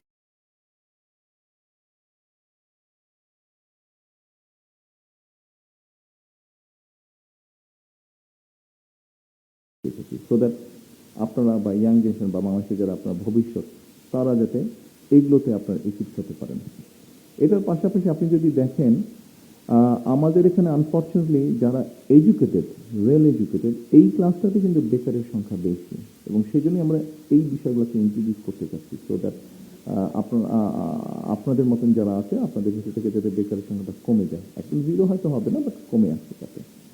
এটার বাইরে আমরা যেটা করতে চাচ্ছি আরো লার্জার পপুলেশনের জন্য, ইয়াং পপুলেশনের জন্য আমরা যেটা করতে চাচ্ছি সেটা হচ্ছে যে আমাদের ভোকেশনাল ইনস্টিটিউট যেগুলো আছে, যেগুলো কারিগরি ইনস্টিটিউট যেগুলো আছে, এইগুলোকে আমরা স্ট্রেনথেন করতে চাচ্ছি, এগুলোকে মোর মডার্নাইজ করতে চাচ্ছি। আমাদের এখানে অনেকগুলো সাবজেক্ট আছে, সব সাবজেক্টগুলো আমাদের প্রয়োজন নেই। আমরা কিছু সাবজেক্ট বাদ দিয়ে তার মধ্যে যেগুলো ইম্পর্টেন্ট সাবজেক্ট, আমাদের লোকজন যেসব দেশে যাচ্ছে সেই বিষয়গুলোতে আমরা মোর এমফেসাইজ দিতে চাচ্ছি। একই সাথে আমরা যেটা করতে চাচ্ছি সেটা হচ্ছে যে ল্যাঙ্গুয়েজের উপরে আমরা এমফেসাইজ দিতে চাচ্ছি। কয়েকটি ল্যাঙ্গুয়েজ আছে পৃথিবীতে, ধরেন ইংলিশ তো আছে, একটা ইন্টারন্যাশনাল ল্যাঙ্গুয়েজ আছে, এর বাইরে ম্যান্ডারিন ল্যাঙ্গুয়েজ আছে। আমাদের অনেক ছেলেমেয়েরা কিন্তু এখন চায়নাতেও পড়তে যাচ্ছে, আপনাদের এই গ্রুপের অনেকেই কিন্তু চায়নাতে পড়তে যাচ্ছে। তো আমরা যদি, এবং চায়নাতে পড়তে গিয়ে আপনি চাইনিজ জানেন, ম্যান্ডারিন জানেন, হাত তুলেছেন, গুড, আচ্ছা ওকে, 2 জন পাওয়া গেল। আর যাচ্ছেন চায়না আপনারা, ভেরি গুড, ভেরি গুড। আচ্ছা, আসছি আমি একটু পরে। ওই যে ওনারা 2 জন যাবে, ম্যান্ডারিন ল্যাঙ্গুয়েজ জানে যাবে, এবং মোটামুটিভাবে আমি বলতে পারি ওনারা যাবার পরে পড়তে পড়তে ওনারা কিন্তু ওখানে জব পেয়ে যাবে, because of language skill, job পেয়ে যাবে ওনারা। কাজে আমরা চাচ্ছি এরকম ম্যান্ডারিন, আমরা উদ্যোগ নিয়েছি জাপানিজ ল্যাঙ্গুয়েজ, এর মধ্যেই কাজ হচ্ছে, ভেরি এক্সপেন্সিভ জাপানিজ টিচার। এর মধ্যে আমরা যেটা করেছি যে বাংলাদেশে যারা জাপানিজ জানে এরকম লোককে রিক্রুট করছি এবং ওটাও করতে চেষ্টা করছি, বাট তাড়াতাড়ি পাওয়ার জন্য আমরা এর ভিতর থেকেও আমরা চেষ্টা করছি বাংলাদেশের ল্যাঙ্গুয়েজ। জাপানিজ ল্যাঙ্গুয়েজের উপর জোর দিচ্ছি আমরা, ফ্রেঞ্চের উপরে জোর দিচ্ছি আমরা, ইটালিয়ান ল্যাঙ্গুয়েজের উপর জোর দিচ্ছি, এরকম আরও কয়েকটা ল্যাঙ্গুয়েজের উপর আমরা জোর দিচ্ছি। এই ল্যাঙ্গুয়েজগুলো আমরা শেখাতে চাচ্ছি এবং এটা নিয়ে ডিবেট যদিও আছে, তারপরে আমরা চেষ্টা করব স্কুলগুলোতে যেরকম ঠিক আলামিন যেটা বললো বাংলা, ঠিক আছে বাংলা পড়ছে সবাই, আমাদের ল্যাঙ্গুয়েজ, ইংরেজি পড়ছে সেকেন্ড ল্যাঙ্গুয়েজে, আমরা এই ল্যাঙ্গুয়েজগুলো স্কুলে দেবো এবং বাচ্চা বা স্টুডেন্ট সে নিজের ইচ্ছা মতন চয়েস করে নেবে, সে ম্যান্ডারিন শিখবে না, জাপানিজ শিখবে না, ফ্রেঞ্চ শিখবে না, জার্মান শিখবে না, ইটালিয়ান শিখবে, 5-7টা ল্যাঙ্গুয়েজ থাকবে, তার মধ্যে থেকে একটা চয়েস করে নেবে সে, এবং ওই ল্যাঙ্গুয়েজের উপরে তার কিন্তু পাস ফেলটা নির্ভর করবে। আমি যে প্ল্যানটা বলছি এটা ইনশাল্লাহ আমরা করব, একটু সময় লাগবে কিন্তু আমরা করবো, কারণ এতগুলো টিচার পাওয়া কিন্তু সমস্যার ব্যাপার। তো এইভাবে আমরা এই বিষয়টাকে অ্যাড্রেস করতে চাই।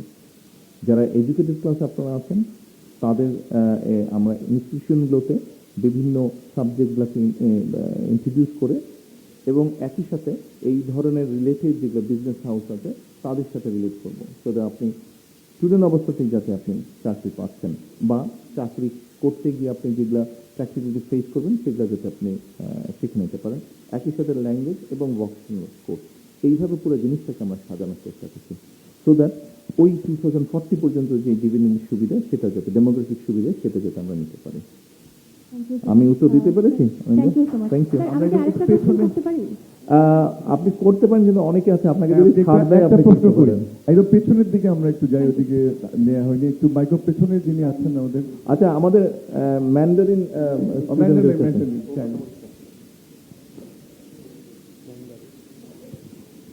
আসসালামু আলাইকুম। আসসালামু আলাইকুম। জঙ্গহাং জঙ্গি। আমি ইফানা হক, আমি আধুনিক ভাষা ইনস্টিটিউট শেষে। চীনা ভাষা ও সংস্কৃতি শেষে। বিভাগে। ও আচ্ছা। তাই তো নাকি? Thank you. না স্যার, আমি বলেছি যে আপনাকে শুভ মধ্যাহ্ন। আমি আপনাকে ধন্যবাদ দিচ্ছি। এটা শেষে না? হ্যাঁ, শেষে। স্যার, আমি আপনাকে অসংখ্য ধন্যবাদ। আমার প্রশ্নের কিছুটা অংশের উত্তর আপনি অলরেডি দিয়ে দিয়েছেন, যে আমরা আপনার যে প্রাথমিক শিক্ষা এবং মাধ্যমিক শিক্ষার ক্ষেত্রে তৃতীয় ভাষা অন্তর্ভুক্তিকরণের যে উদ্যোগের বিষয়ে আপনি অলরেডি বলেছেন, এবং 2025 সালের 17 ডিসেম্বরের বক্তব্যটা আমি আপনার ফলো করেছি। তো সেই বিষয়টার জন্য আপনাকে আন্তরিকভাবে ধন্যবাদ। এখানে স্যার দুইটা বিষয় আমার কোয়েশ্চেন ছিল, যে 1974 সালে ডক্টর কুদরতি খুদা শিক্ষা মিশন যেটা ছিল, তারা বিদেশি ভাষা শিক্ষানীতি নিয়ে প্রস্তাবনা দিলেও আমাদের কিন্তু কোনো স্ট্রাকচার্ড বিদেশি ভাষা শিক্ষানীতি কিন্তু নেই। অর্থাৎ থার্ড ল্যাঙ্গুয়েজ আমরা ইমপ্লিমেন্টের ক্ষেত্রে আমরা প্রাইমারি এডুকেশন বা সেকেন্ডারি এডুকেশন বা ইউনিভার্সিটির ক্ষেত্রে কিভাবে এটা আরো প্রপার ওয়েতে ইমপ্লিমেন্ট করতে পারি, বা আমাদের আনুষ্ঠানিক যে ভাষা, দাপ্তরিক ভাষা, এক্ষেত্রে তৃতীয় ভাষার ভূমিকাটা কি হবে, এ বিষয়ে আমাদের সুনির্দিষ্ট কোনো স্ট্রাকচার, আমি কোনো ডকুমেন্টেশন পাইনি স্যার। তো এক্ষেত্রে কি আমরা এই বাস্তবায়নটি কি এই মেয়াদে দেখতে পাবো কিনা, এটা ছিল আমার প্রথম প্রশ্ন। আর দ্বিতীয় প্রশ্ন হচ্ছে এই স্যার, মেয়াদ বলতে আপনি কোন টাইম ফ্রেম বোঝাচ্ছেন? স্যার, 5 বছর? আমাদের- জি স্যার। গভর্নমেন্টের 5 বছর? জি স্যার, জি স্যার। আর সেকেন্ড 5 কোয়েশ্চেন, বছরে আপনি দেখতে পাবেন ইনশাআল্লাহ। আমরা শুরু করব এর ভিতরে। জি স্যার। আগামী 6 মাস থেকে 1 বছরের মতন লাগবে আমাদের। 6 মাস থেকে 1 বছরের মতন লাগবে, কারণ ওই যে একটা সমস্যার কথা বললাম, যে এত টিচার পাওয়া কিন্তু খুব মুশকিল। স্যার, এটা এই একটা, টিচারগুলোকে জি আমাদের স্যার। ট্রেন করতে হবে। স্যার, আরেকটা বিষয়, মানে এখানে রিসিপ্রোকাল দুইটা কোয়েশ্চেন আছে। স্যার, আপনি সম্ভবত জানেন যে চীনে অনেক বিশ্ববিদ্যালয়ে বাংলা ভাষা অধ্যয়ন করা হয় এবং অনেক বিদেশি শিক্ষার্থী বাংলা ভাষা শিখতে আগ্রহী। তো সেক্ষেত্রে আমরা শুধু তাই না তো, directly- ওরা তো শুনলাম কয়েকটা হাসপাতালে রিসেপশন একটা রেখেছে, একটা বাংলা ভাষার সাইডে রেখেছে, জি, এবং স্যার। ওখানে নার্স যারা থাকে তারা বাংলায় কথা বলে, ট্রান্সলেটর থাকে বা ডাক্তারও থাকে, বাংলায় কথা বলছে। জি স্যার। স্যার, এখন এখানে দেখা যাচ্ছে যে আমরা যখন ইউরোপিয়ান কান্ট্রি বা আমরা চীনে যখন পড়তে যাই, তখন আমাদের হানিউ সুইথিং খাওসে, মানে এইচএসকে বা স্ট্যান্ডার্ড একটা ল্যাঙ্গুয়েজ প্রফিসিয়েন্সি টেস্ট দিতে হয়। তো সেক্ষেত্রে যখন বিদেশি শিক্ষার্থীরা বাংলাদেশে পড়তে আসবে, তো সেক্ষেত্রে আমরা সরকারি উদ্যোগে বাংলা ভাষা প্রফিসিয়েন্সি টেস্ট রিলেটেড কোনো স্ট্যান্ডার্ড কাঠামো তৈরি করতে পারি কিনা, এটা আমার একটা কোয়েশ্চেন মানে ছিল। ওদেরকে বাংলা শেখানোর জন্য স্যার, মানে বাংলা অ্যাসেসমেন্ট, অর্থাৎ তাদের বাংলা লেভেল কি, বা আমরা এক্ষেত্রে কোনো স্ট্রাকচার্ড কারিকুলাম অল বি তৈরি অনেস্ট করতে উইথ পারি ইউ, কিনা? আমরা বোধহয় এটা চিন্তা করিনি, তাই না? জি, স্যার। এটা আমরা চিন্তা করিনি। স্যার, এই বিষয়ে আর কি বিষয়টা। আপনারা ইন ফিউচার কোনো আপনি কিছু বললেন, সিদ্ধান্ত এটা আমরা নেবেন এখন কিনা? কনসিডারেশন নিলাম, বাট আমরা গতকাল পর্যন্ত এটা চিন্তা করিনি। আমরা বরং আমাদের স্টুডেন্টদেরকে চাচ্ছি, আমাদের ছেলেমেয়েদেরকে চাচ্ছি বিদেশি ভাষা শেখাতে, জি, স্যার। বিদেশিকে বাংলা শেখাতে আমরা চাচ্ছি না। স্যার, আমার কাছে মনে হয় এটা খুবই ভালো একটা মানে কালচারাল এক্সচেঞ্জের জায়গা হতে পারে, স্যার। তবে আগে আপনাদেরকে বিভিন্ন ভাষা শিখিয়ে নিই আমরা, স্যার, ডেফিনেটলি তারপরে স্যার। ওদেরটা নিয়ে মাথা ঘামাবো। স্যার, আমাদের আমরা রিসোর্স তো কম। স্যার, আমরা যারা ফ্রেশলি গ্র্যাজুয়েট, আমাদের ডিপার্টমেন্ট থেকে আমরা 120 জনও এই পর্যন্ত পাশ করে উঠতে পারিনি। সেক্ষেত্রে মাস এডুকেশনের ক্ষেত্রে যখন আমরা ইমপ্লিমেন্ট করতে যাব, that would be a huge challenge. Yes. তো সেক্ষেত্রে আমরা কিভাবে এই ভাষা, মানে আমাদের বাচ্চাদেরকে যখন শেখাতে জি, যাবো, স্যার। আমরা স্যার, এটা সেক্ষেত্রে- ভিডিও ফরম্যাটে নিতে চাচ্ছি। জি স্যার। ভিডিও ফরম্যাটে আমরা নিতে চাচ্ছি, কারণ এত টিচার ফিজিক্যালি আমি দিতে পারবো না, সরকার দিতে পারবো না। সেই জন্য আমরা কিছু মানুষকে শেখাবো এবং ক্লাসরুম বা স্কুল রুমগুলোতে আমরা ভিডিও সেট করবো, সো দ্যাট ঢাকা থেকে বসে বা রাজশাহী থেকে বসে রাজশাহী বিভাগের জেলাগুলোতে সে টিচ করতে পারে, রংপুরে বসে রংপুর বিভাগের স্কুলগুলোকে টিচ করতে পারে। এইভাবে একজনই সবগুলোকে টিচ করবে না, ভাগ করে দিব। হয়তো স্যার, আপনার ধরেন, সেক্ষেত্রে আমাদের এমপ্লয়মেন্টের সুযোগ আছে কিনা? Of আরেক- course আছে, of course স্যার, আছে। ধন্যবাদ স্যার। স্যার, আপনি very last ম্যান্ডারিন শেখাবেন, question. আপনি ম্যান্ডারিন শেখাবেন, আপনি হয়তো একসাথে 10টা স্কুলের বাচ্চাদেরকে ম্যান্ডারিন শেখাবেন। জি স্যার। Definitely. স্যার, এখন এগুলো তো সব এমপ্লয়মেন্ট জেনারেট করবে। এই যে ল্যাঙ্গুয়েজগুলো যখন হবে, এই যে টিচার অ্যাপয়েন্ট হবে, তো টিচার তো আর 100-200 জন হবে না, ফিউ থাউজেন্ড, 100,000 হবে। তো সেখানে তো স্বাভাবিক টিচার কারা হবে? আমরা তো বিদেশ থেকে টিচার এত আনবো না, আমরা তো আপনাদের মধ্যে থেকে টিচার নেবো। আপনাদের মধ্যে থেকেই ম্যান্ডারিন শেখাবে, হয়তো 10,000 টিচার নেবো। আপনাদের মধ্যে থেকে ফ্রেঞ্চ শেখাবে, 10,000 ফ্রেঞ্চ টিচার হবে। আপনাদের মধ্যে থেকেই জার্মান শেখাবে, জার্মান। স্যার, আমার ডানকিসা বলে না, ডানকিসান, ডানকেন। আচ্ছা, ভেরি লাস্ট কোয়েশ্চেন, সেটা হচ্ছে আমরা যারা এই ধরনের বিদেশি ভাষা শিখি, আমাদের আসলে আমরা যারা সিভিল সার্ভিসেস বা আমরা সরকারি বিভিন্ন কর্মসংস্থানের ক্ষেত্রে যাই, আমাদের বিষয়ভিত্তিক কোনো কোড আসলে অন্তর্ভুক্ত নেই। তো সেক্ষেত্রে আমাদের কি রোল হয় বেসিক্যালি ডিপ্লোম্যাটিক যে জায়গাগুলো বা পররাষ্ট্রনীতির যে জায়গাগুলো বা এডুকেশনের ক্ষেত্রে, তো সেক্ষেত্রে আমাদের বিষয় কোড অন্তর্ভুক্তকরণ এবং এইসব জায়গায় আমাদের প্রায়োরিটি এমপ্লয়মেন্টের কোনো সুযোগ আছে কিনা। আপনি প্রশ্নটা আরেকবার বলেন, পরিষ্কার হয়নি আমাদের।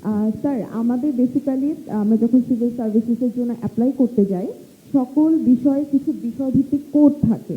তো আমরা যারা ফরেন ল্যাঙ্গুয়েজের স্টুডেন্ট, আমাদের আসলে আদার্স দিয়ে অ্যাপ্লাই করতে হয়। মানে আমরা সরাসরিভাবে আমাদের বিষয়গুলো সরকারের যে বিষয়ভিত্তিক যে লিস্ট আছে সেখানে আমরা এনলিস্টেড না স্যার। তো এক্ষেত্রে মানে আপনি আপনার যে একটা স্কিলনেস আছে, একটা ল্যাঙ্গুয়েজ জি, স্কিলনেস স্যার। আছে, সেটা ওখানে জি, স্যার, ওভাবে মানে আমরা উল্লেখ যে নেই। একটা অনার্স মাস্টার্স করা আমরা যে গ্র্যাজুয়েট, এখানে আমরা অ্যাকনলেজড না স্যার। তো সেক্ষেত্রে আমাদের যে কি রোলটা বা আমরা যদি সিভিল সার্ভিসেসে যেতে চাই, এটা আমাদের জন্য একটা বাধার সম্মুখীন হই আমরা। তো Right. এই বিষয়ে আপনাদের পক্ষ থেকে কোনো উদ্যোগ গ্রহণ করা হবে কিনা। আর দ্বিতীয়ত হচ্ছে স্যার, আমাদের মেইন কাজগুলোই হয় অ্যাম্বাসিতে বা ডিপ্লোম্যাটিক যে জায়গাগুলোতে আমরা মেইন দেখা যাচ্ছে যে মিডল ম্যান হিসেবে কাজ করি। তো এইসব জায়গায় আমরা সরাসরি এমপ্লয়মেন্টের সুযোগ পাবো কিনা স্যার, এই দুইটা কোয়েশ্চেন। না পারো আমি কোনো কারণ দেখছি না। তো আপনি যেটা বিসিসি যেটা সিস্টেম বললেন, সেখানে হয়তো আমাদেরকে কিছু রুলস রেগুলেশন চেঞ্জ করতে হবে, অ্যামেন্ড করতে হবে। আমরা বিষয় নিয়ে চিন্তা করতে পারি, অবশ্যই চিন্তা করতে পারি। নিশ্চয়ই অফকোর্স।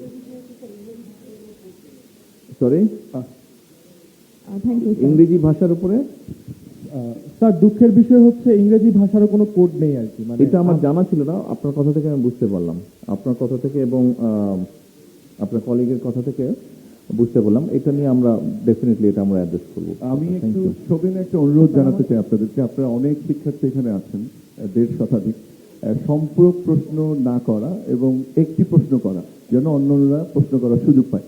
একদম পেছন দিক থেকে আমরা এখনো কোনো প্রশ্ন নেইনি, ডান দিকে একটু হ্যাঁ, ও তোমার সামনে ওনাকে দাও। হ্যাঁ। আসসালামু আলাইকুম মাননীয় প্রধানমন্ত্রী, আমি সাল্লাল হোসেন। কি নাম? সাল্লাল হোসেন। সাল্লাল হোসেন। আমি হচ্ছে ফার্মাসিউটিক্যাল টেকনোলজি ডিপার্টমেন্টের মাস্টার্সের শিক্ষার্থী। তো আমার যে বিষয়টা হচ্ছে নিয়ে প্রশ্ন, সেটা হচ্ছে মূলত পাবলিক হেলথ। আপনাদের যে নির্বাচনী ইশতেহার ছিল, সেখানে 25 এবং 26 নং যে 31 দফার যে দফা ছিল, 25 এবং 26 নং, সেখানে যে বিষয়টা সেটা রিলেটেড আছে।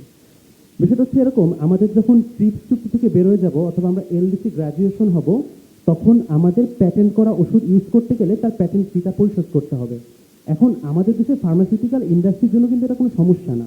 তারা প্যাটেন্ট ফি দিবে, ওষুধের দাম যেটা আজকে আমরা অ্যান্টিবায়োটিক 30 টাকা নিচ্ছি, সেটা হয়তো বা তারা 500 টাকা করে বিক্রি করবে।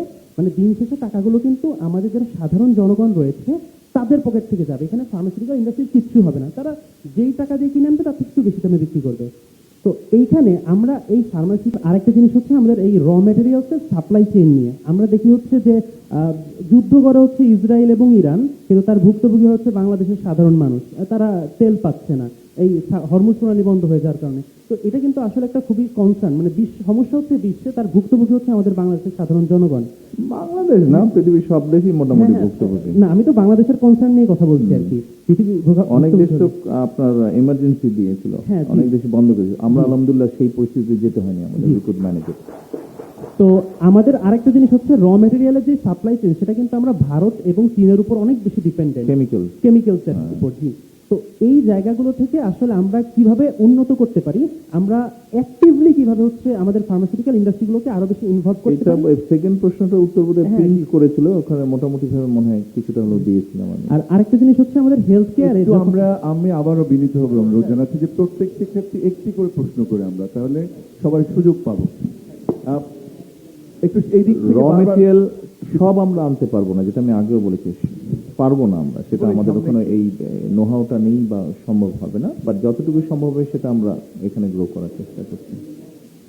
আসসালামু আলাইকুম, আমি দুর্যোগ ব্যবস্থাপনা ইনস্টিটিউটের শিক্ষার্থী, আমার নাম মোহাম্মদ সাইদুর রহমান। প্রধানমন্ত্রী, আপনার কাছে আমার প্রশ্ন হচ্ছে, বাংলাদেশে যেহেতু আমি দুর্যোগ ব্যবস্থাপনা ইনস্টিটিউটের শিক্ষার্থী, এনডিএমসি নামে একটা অর্গানাইজেশন আছে, ন্যাশনাল ডিজাস্টার ম্যানেজমেন্ট কমিটি, এবং আপনি ওটার চেয়ার। তো এটার কোনো পর্যায়ে আমাদের ইউথদের কোনো প্রতিনিধিত্ব নেই, যদিও আমরা এখন দুর্যোগ ব্যবস্থাপনার প্রতিটি ফেজে কাজ করছি।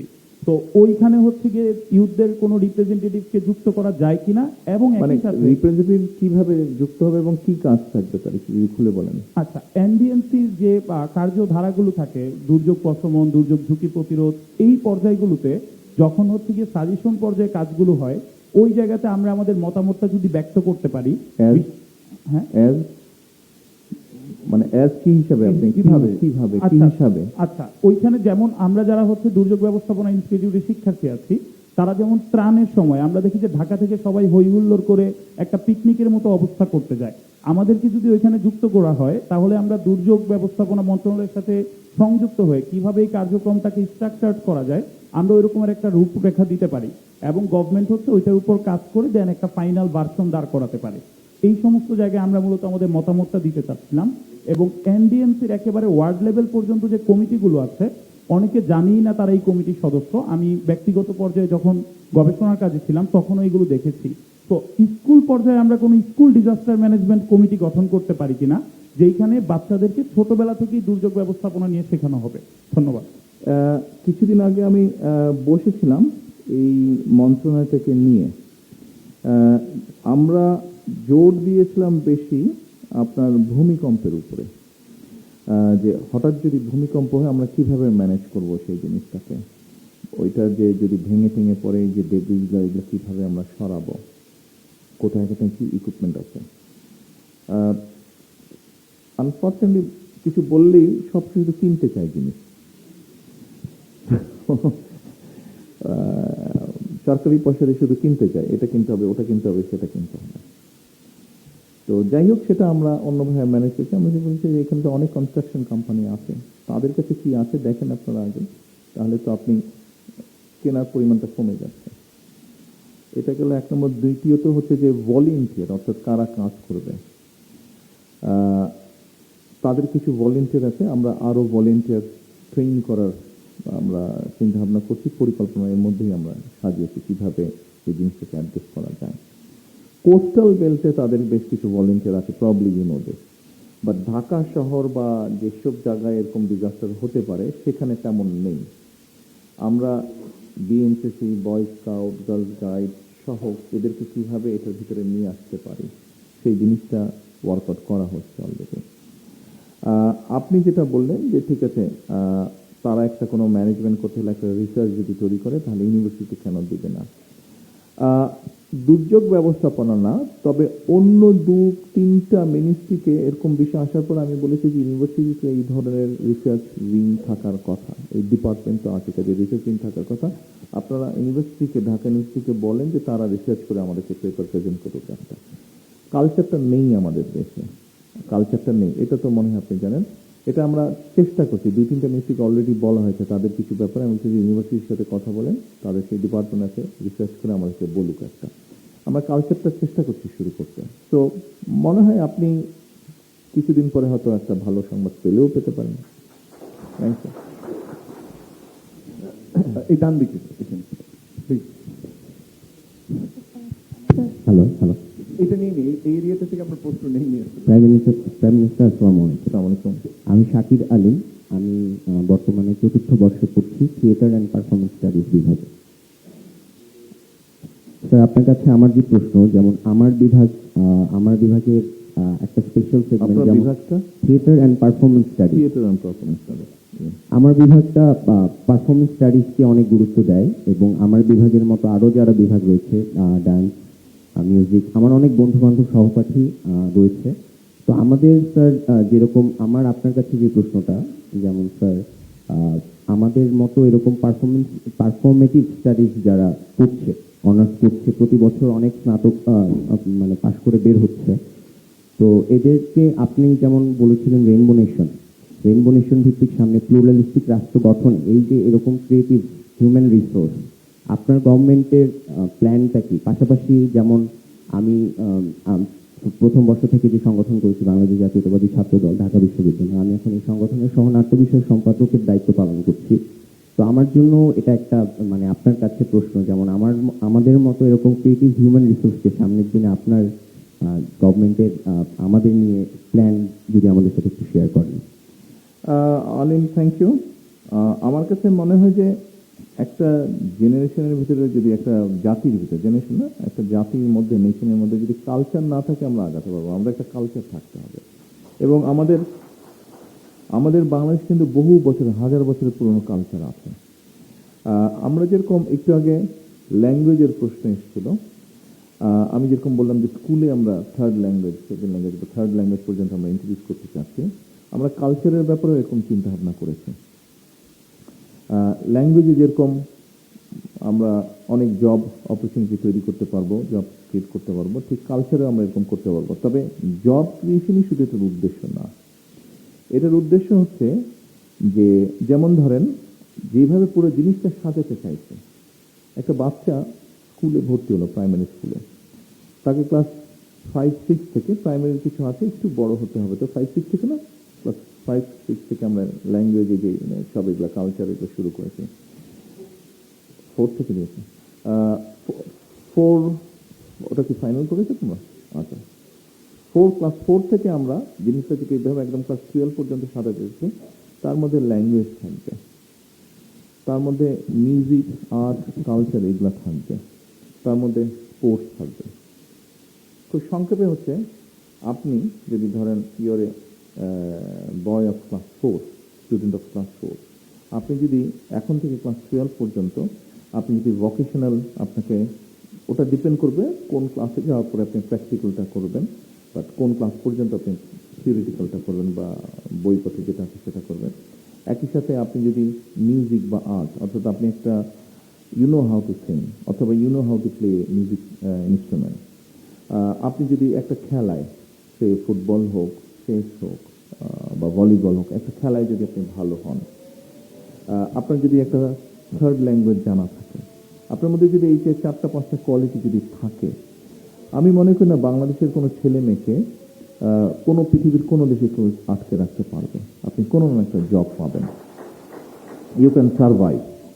তো এটা হচ্ছে আমাদের লং টার্ম প্ল্যান।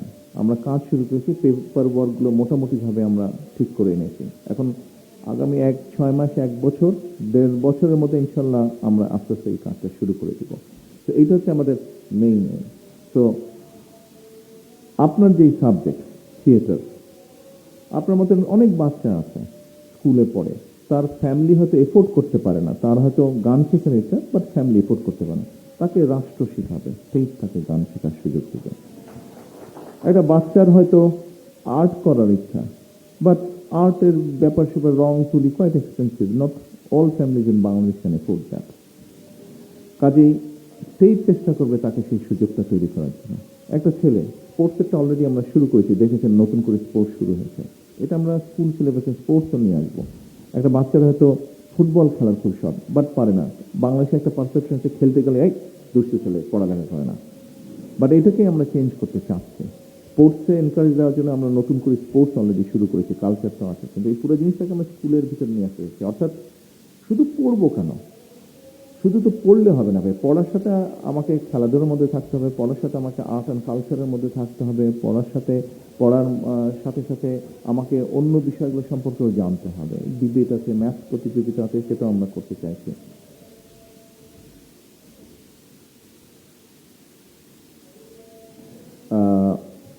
এইভাবে পুরো জিনিসটাকে আমরা সাজাতে চাচ্ছি। তো আমি মনে করি আগামী 10-12 বছর পরে ইনশাল্লাহ আমরা একটা সুফল দেখতে পাবো। আপনি যেই কারণে এই সাবজেক্ট পড়ছেন সেটার দেশব্যাপী একটা প্রতিফলন ইনশাল্লাহ আগামী 10 থেকে 12 বছর পরে আমরা দেখতে পাবো। ধন্যবাদ। আমি এখানে একটু মাইক্রোফোনটা দেওয়ার জন্য বললাম, আমাদের ছাত্রী অনেকক্ষণ আগে হাত তুলেছেন। একটা মিনিট, সাইদুর রহমান কোথায় গেল? সাইদুর রহমান, এফডি একটা সংস্থা আছে বোধহয় আপনাদের, এফডি, আর্ম ফোর্সেস ডিভিশন, হ্যাঁ, এরা ডিজাস্টার রেসপন্স অ্যান্ড এভিকুয়েশন এটার উপরে একটা ইন্টারন্যাশনাল সেমিনার তারা করবে। ঠিক আছে, আপনি খোঁজ খবর রাখবেন কবে করবেন। জি, আপনি প্রশ্ন করুন। আসসালামু আসসালামু আলাইকুম আলাইকুম। স্যার। আমার নাম কাবেরী আজাদ, আমি মাস্টার্স প্রথম পর্বের sorry, say the name again. Kaberi Azad. Kaberi, জি স্যার। জি বলেন। স্যার, আমি অঙ্কন ও চিত্রায়ন বিভাগের একজন মাস্টার্সের শিক্ষার্থী। তো আমার Art. কাছে চারুকলা, হ্যাঁ। আপনি অলরেডি অনেকটা বলেছেন আগের প্রশ্নকর্তার উত্তরে। তো তারপরও আমার যেটা জানার ছিল যে আর্টিস্টদের শিল্প বাজার প্রসারে আপনাদের সামনে কোনো পদক্ষেপ বা কোনো ধরনের স্ট্রাকচার আছে কিনা আপনাদের মাথায়। আর আরেকটা বিষয় হচ্ছে যে আমাদের ফাইন আর্টসে যে মানে ফ্যাকাল্টিতে 8টা ডিপার্টমেন্ট আছে, কিন্তু এখানে মিউজিওলজি বা কনজারভেশন, আর্টওয়ার্ক রেস্টোরেশন এগুলো নিয়ে বা নিউ মিডিয়া আর্ট নিয়ে কোনো ধরনের ডিপার্টমেন্ট নেই। যেখানে ধরেন ইন্ডিয়াতে আমি যেমন আইসিসিআর স্কলারশিপে অ্যাপ্লাই করছি, সেখানে ওদের এরকম সময় উপযোগী যে ডিপার্টমেন্টগুলো এগুলো আছে। এবং আমরা যখন আমাদের জাদুঘরে এক্সপার্টদেরকে যখন লাগছে আমাদের বাইরে থেকে আনতে হচ্ছে, তো আমরা যদি পারতাম যে এই যে বাইরে থেকে তারা শিখে আসছেন একটা স্কলারশিপ নিয়ে, তারপরে এসে তারা মিউজিয়ামগুলোতে কাজ করছেন, এটা নিয়ে একটা বোধহয় কোর্স ছিল আমাদের জাদুঘরে, এখন কোনো একটা কারণে হচ্ছে না, আমি সঠিক বলতে পারবো না। তবে যদি ডিপার্টমেন্টই থাকতো আমাদের ইউনিভার্সিটিগুলোতে, তখন আমরা একটা বেশ বড় সংখ্যায় ট্রেন্ড মানে লোকজন পেতাম যারা এখানে কাজ করতে পারেন। তো এটা নিয়ে কোনো কিছু আপনারা পারবেন কিনা? ডিপার্টমেন্ট, এটা বোধহয় ভিসিটা ভালো বলতে পারবেন, মানে ডিপার্টমেন্ট আরো ওপেন হবে কিনা এটা তো আমি ঠিক সঠিকভাবে বলতে পারবো না, এটা ভিসি সাহেব বলতে পারবেন। ডিপার্টমেন্ট আর্কিওলজি, আমি মনে করি যে দেখুন, কাবেরীর প্রশ্নের উত্তর বলতে কি আমি একটু ভিন্নভাবে উত্তরটা দিব। এই যে আপনারা অনেক কিছু যে চাইছেন, মনে করছেন হওয়া উচিত দেশে, এই সকল কিছু যদি আমাদেরকে আস্তে আস্তে ধীরে ধীরে তৈরি করতে হয়, আমাদেরকে দেশে কিন্তু একটি স্থিতিশীল পরিবেশ লাগবে। আমরা যদি দেশের রাজনৈতিক পরিস্থিতি স্থিতিশীল না রাখতে পারি, তাহলে কিন্তু আমরা কোনো কিছু তৈরি করতে পারবো না। তৈরি হবে ভেঙে যাবে, তৈরি হবে ভেঙে যাবে। সেই জন্য একটা স্থিতিশীল পরিবেশ দরকার। এবং এই ক্ষেত্রে আমি মনে করি আপনাদের প্রত্যেকটা এখানে উপস্থিত প্রত্যেক স্টুডেন্টের একটা বড় কিন্তু ভূমিকা আছে। যে ভূমিকাটা আপনারা সোশ্যাল মিডিয়া হোক, আপনারা যে মাধ্যমে হোক, ধীরে ধীরে কিন্তু এটা একটা ওপিনিয়ন তৈরি করতে হবে যে ঠিক আছে, আমরা রাজনীতি করব, আমরা রাজনীতি করেছি, রাজপথে অনেক কিছু করেছি, বাট এখন স্থিতিশীলতা আসতে হবে। রাজনীতিকে সংসদে যেতে হবে। শুধু রাজপথে এসে হইচই করলেই কোনো কিছু গড়ে তোলা যায় না। কোনো কিছু গড়ে তোলার জন্য কিন্তু স্থিতিশীলতা লাগে, কোনো কিছু গড়ে তোলার জন্য বসে আলোচনা করতে হয়, কোনো কিছু গড়ে তোলার জন্য বসে চিন্তা করে কাজ হাত দিতে হয়। কাজেই এই সহযোগিতা কিন্তু আপনাদের লাগবে, because future is your, future is your. কাজে আপনাদেরকে এখানে শক্ত হতে হবে, আপনাদেরকে এখানে প্রতিবাদ করতে হবে। কাবেরী, আপনার প্রশ্ন উত্তরটা আমি ডাইরেক্টলি দিলাম না, বাট আমি এভাবে চিন্তা করি, বিকজ আপনি বলেছেন আপনার অনেক ডিপার্টমেন্ট নেই, প্রয়োজন। এখানে আমি কতটুকু প্রাসঙ্গিক জানি না, একটা বিষয় উল্লেখ করতে চাই। আপনি যেখানে কাজ করছেন, যেমন ধরেন মিউজিয়ামের কথা বললেন, মিউজিয়ামে যারা কাজ করে কি বলে না কিউরেটর, হ্যাঁ কিউরেটর, এরকম যারা কাজ করে, এইগুলো আমাদের দরকার। আমাদের অনেকগুলো মিউজিয়াম আছে বাংলাদেশের, আমি আগে গিয়েছি, এবার আসার সুযোগ হয়নি। বাট আমার কাছে অনেক সময় বেশ খারাপ লেগেছে যে মনে হচ্ছে যে বলে না এটিএমের মতন পড়ে আছে। আমাদের বিভিন্ন জায়গায় যতটুকু যায়, যে কটি মিউজিয়াম আছে, মিউজিয়ামের বিষয়বস্তুগুলো সব এটিএমের মতন পড়ে আছে। তো আমাদের অনেক কিউরেটর দরকার। এর মধ্যে একটা উদ্যোগ নিয়েছে, অলরেডি একটার কাজ শুরু করেছেন শিক্ষামন্ত্রী, অন্যটা বোধহয় একটা সময় কালচারাল মিনিস্ট্রি আন্ডারে, তা অলরেডি মিনিস্টার এবং সেক্রেটারিকে আমি বসেছি, ওনারাও কাজ শুরু করবে। সেটা হচ্ছে যে আমরা স্কুলের বাচ্চাদেরকে, এর মধ্যে আপনার সংসদে আমি জানি না কয়জনের দেখা শুরু হয়েছে, লাস্ট যে সেশন হলো, ফার্স্ট সেশন হলো, আমি এডুকেশন মিনিস্টারকে বলেছিলাম ওনারা অলরেডি কাজ শুরু করেছে। স্কুলের বাচ্চাদেরকে আমরা সংসদে নিয়ে যাচ্ছি, তারা দেখবে। এটা আমি এই জন্য বলছি, আমার একটা অভিজ্ঞতা ছিল ব্রিটিশ পার্লামেন্টের দেখার। ওদের ওখানে গাইডেড ট্যুর সিস্টেম আছে, আপনি টিকিট কেটে যেতে পারেন, পুরো পার্লামেন্ট দেখাবে, ওটার ইতিহাস বলবে, ঐতিহ্য বলবে, সবকিছু বলবে আপনাকে। ব্যাপারটা আমার কাছে খুব ভালো লেগেছে, এবং যেদিন আমি দেখেছিলাম সেদিনই আমি চিন্তা করেছিলাম যে আমার যদি ইনশাল্লাহ কোনোদিন সুযোগ হয়, তাহলে আমি এই ব্যবস্থাটা আমার দেশের বাচ্চাদের জন্য করার চেষ্টা করব। তো আলহামদুলিল্লাহ, আল্লাহর মতে I could start it, I could do it. আমি বাচ্চাদেরকে আমি বলেছি, এখন শুধু ঢাকার স্কুলের বাচ্চারা আসছে, ইনশাল্লাহ আস্তে আস্তে অন্য অন্য ডিস্ট্রিক্টের বাচ্চাদেরকে আমরা ধীরে ধীরে আনবো। তারা পার্লামেন্ট দেখবে, সেশন দেখবে, পার্লামেন্ট বিল্ডিং এর একটা হিস্ট্রি আছে, এটা লিগেসি আছে, কিভাবে কি হলো, এই সবগুলো তারা জানবে। একই সাথে মিউজিয়ামের ব্যাপারটাও করেছে। যে বাচ্চাদেরকে মিউজিয়ামে নিতে হবে, যতটুকুই যা আছে। ইংল্যান্ডে আমি দেখেছি বাচ্চারা ব্রিটিশ মিউজিয়ামে গিয়েছি, সায়েন্স মিউজিয়ামে গিয়েছি, তখন দেখি স্কুলের বাচ্চারা আসছে, বিভিন্ন স্কুলের বাচ্চারা আসছে, ওই ওই ওই করে আসছে বাচ্চারা, কিন্তু সবার হাতে একটা কলম আর একটা খাতা আছে। ও যেই জিনিসটা দেখছে ওই জিনিসটা কি লিখছে, ওর মতন করে ও লিখছে, ও কি দেখলো কি বুঝলো। ওখানে তো নিচে লিটারেচার আছে কি জিনিস কোন জিনিস, যেমন লোকোমোটিভ একটা ওয়ার্ল্ডের ফার্স্ট লোকোমোটিভ সায়েন্স মিউজিয়ামে রাখা আছে, ওটা সম্পর্কে একটা ডেসক্রিপশন দেওয়া আছে, ও ওখান থেকে নোট করছে। আমার খুব ভালো লেগেছে, মনে হচ্ছে যে আমার যদি সুযোগ হয় কোনোদিন, I will try to introduce this in Bangladesh for my children, so Bangladesh for the children of Bangladesh. তো কাজ আমরা শুরু করছি, ইনশাল্লাহ ওটাও হবে। তো আমি মনে করি আপনি যেরকম চাচ্ছেন, নিশ্চয়ই যেই বাচ্চাগুলো যাবে মিউজিয়াম দেখতে, ওদের মধ্যে থেকে অনেকে আপনার সাবজেক্টে পড়তে আসছে ইনশাল্লাহ ভবিষ্যতে। তো এইভাবে আমরা আস্তে আস্তে তৈরি করবো আমাদের জাতিকে। থ্যাংক ইউ কাবেরী, ধন্যবাদ। আপনার উত্তর পেয়েছেন? বাঁ দিকে পেছনে, হ্যাঁ পেছনে।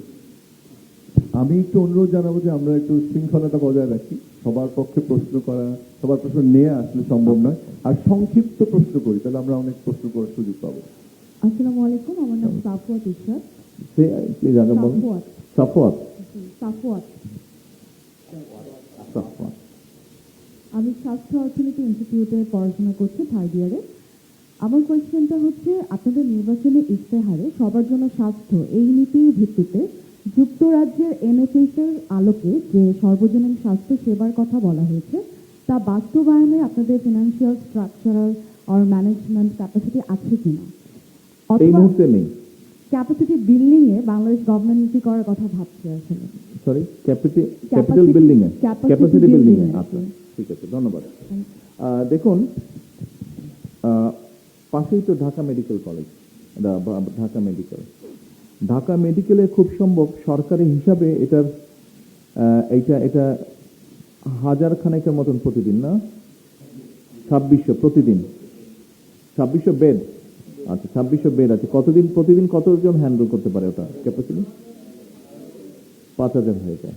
না না, সেটা তো তারা ম্যানেজ করার চেষ্টা করে, বাট অফিসিয়ালি ক্যাপাসিটি কি 2600, অফিসিয়াল ক্যাপাসিটি কিন্তু 2600। ও ঢাকা মেডিকেলে কাজ করতো, ডক্টর আমান, ও বললো কিন্তু 4-5 হাজার হয়ে যায়। তার মানে 2600 ক্যাপাসিটি, তার ডবল কিন্তু প্রতিদিন আসছে, তার ডবল প্রতিদিন আসছে। আপনি এনি হসপিটালে, বাংলাদেশে এনি হসপিটালগুলোতে আপনি যান, বিশেষ করে সরকারি হসপিটালগুলো, যা ক্যাপাসিটি সরকারের, তাতে কিন্তু ডবল ট্রিপল মানুষ আসছে। তো আজকে যদি 2600 ক্যাপাসিটি এবং আজকে যদি 54 মানে ডাবল পেশেন্ট আসে, এদেরকে তো আর আপনি আজকে দেখতে পাচ্ছেন না, এদেরকে তো আপনার কালকে দেখতে হবে। কিন্তু by the time you see them, today's patient, by the time you see them tomorrow, আপনার কিন্তু স্পিল ওভার ইফেক্ট হচ্ছে, আরো 54 চলে আসলো। তো এটা কিন্তু বাড়ছে আসতেছে। এখন কি করব আমরা? বঙ্গোপসাগরে তো আর ফেলে দিতে পারবো না মানুষগুলোকে, বেশি কিছু মানুষ। সেজন্য আমরা যেটা চিন্তা করেছি, যেটা কাজ আমরা শুরু করেছি, সেটা হচ্ছে যে আমরা 1 লক্ষ হেলথ কেয়ার অ্যাপয়েন্ট করব। আপনি যেহেতু যে সাবজেক্টে পড়েন, নিশ্চয়ই আপনার ধারণা আছে, ইউরোপে কিন্তু এখন প্রিভেনশনের উপরে জোর দিচ্ছে। NHS এর কথা বলছেন, প্রিভেনশনের উপরে জোর দিচ্ছে। ওরা হিসাব নিকাশ করে দেখেছে যে একটা মানুষ যদি অসুস্থ হয়ে আসে, ওকে ডাক্তার দেওয়া, ওকে ওষুধ দেওয়া, ওর জন্য বেড রেখা, হসপিটালে সবকিছু যেই খরচ হয়, একটা লোককে যদি, মানুষকে যদি তৈরি করা হয় যে বাসা বাসায় গিয়ে মানুষকে অ্যাওয়্যার করবে যে প্রিভেনশনের ব্যাপারে, সেটার খরচ কম অনেক। আমরা এখন সেদিকে যাওয়ার চেষ্টা করছি। 20 কোটি মানুষ, আপনি ইংল্যান্ডের NHS এর কথা বলেছেন, NHS ইংল্যান্ডের মতন দেশ কিন্তু হিমশিম খাচ্ছে, ইংল্যান্ডের মতন দেশ হিমশিম খাচ্ছে NHS কে ম্যানেজ করতে। এই যে ব্রেক্সিট হলো, অন্যতম একটা বিষয় ছিল, কিন্তু সাদারা খুব খেপে গেছে যে অন্যান্য দেশের লোক আসছে, আমাদের কিউ বড় হয়ে যাচ্ছে, আমরা ঠিক মতন জিপিতে গিয়ে আমরা ডাক্তার দেখাতে অনেক সময় লাগছে, হিমশিম খাচ্ছে তারা। ওদের দেশেও নার্সরা স্ট্রাইক করছে, বেতন বাড়াতে হবে, ডাক্তাররা স্ট্রাইক করছে, বেতন বাড়াতে হবে। এখন কি করবেন?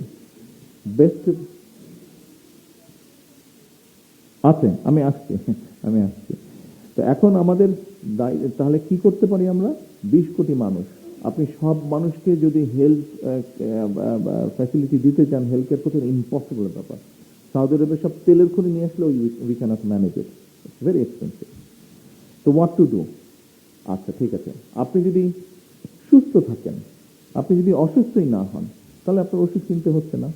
কারণ হিসাব করে আপনি দেখেন, আমরা পোলাও, বিরিয়ানি, কোরমা খেয়ে আমাদের যেই অসুখ বিসুখ হচ্ছে, তখন আমরা ডাক্তার দেখাতে গিয়ে অনেক বেশি খরচ হচ্ছে আমাদের।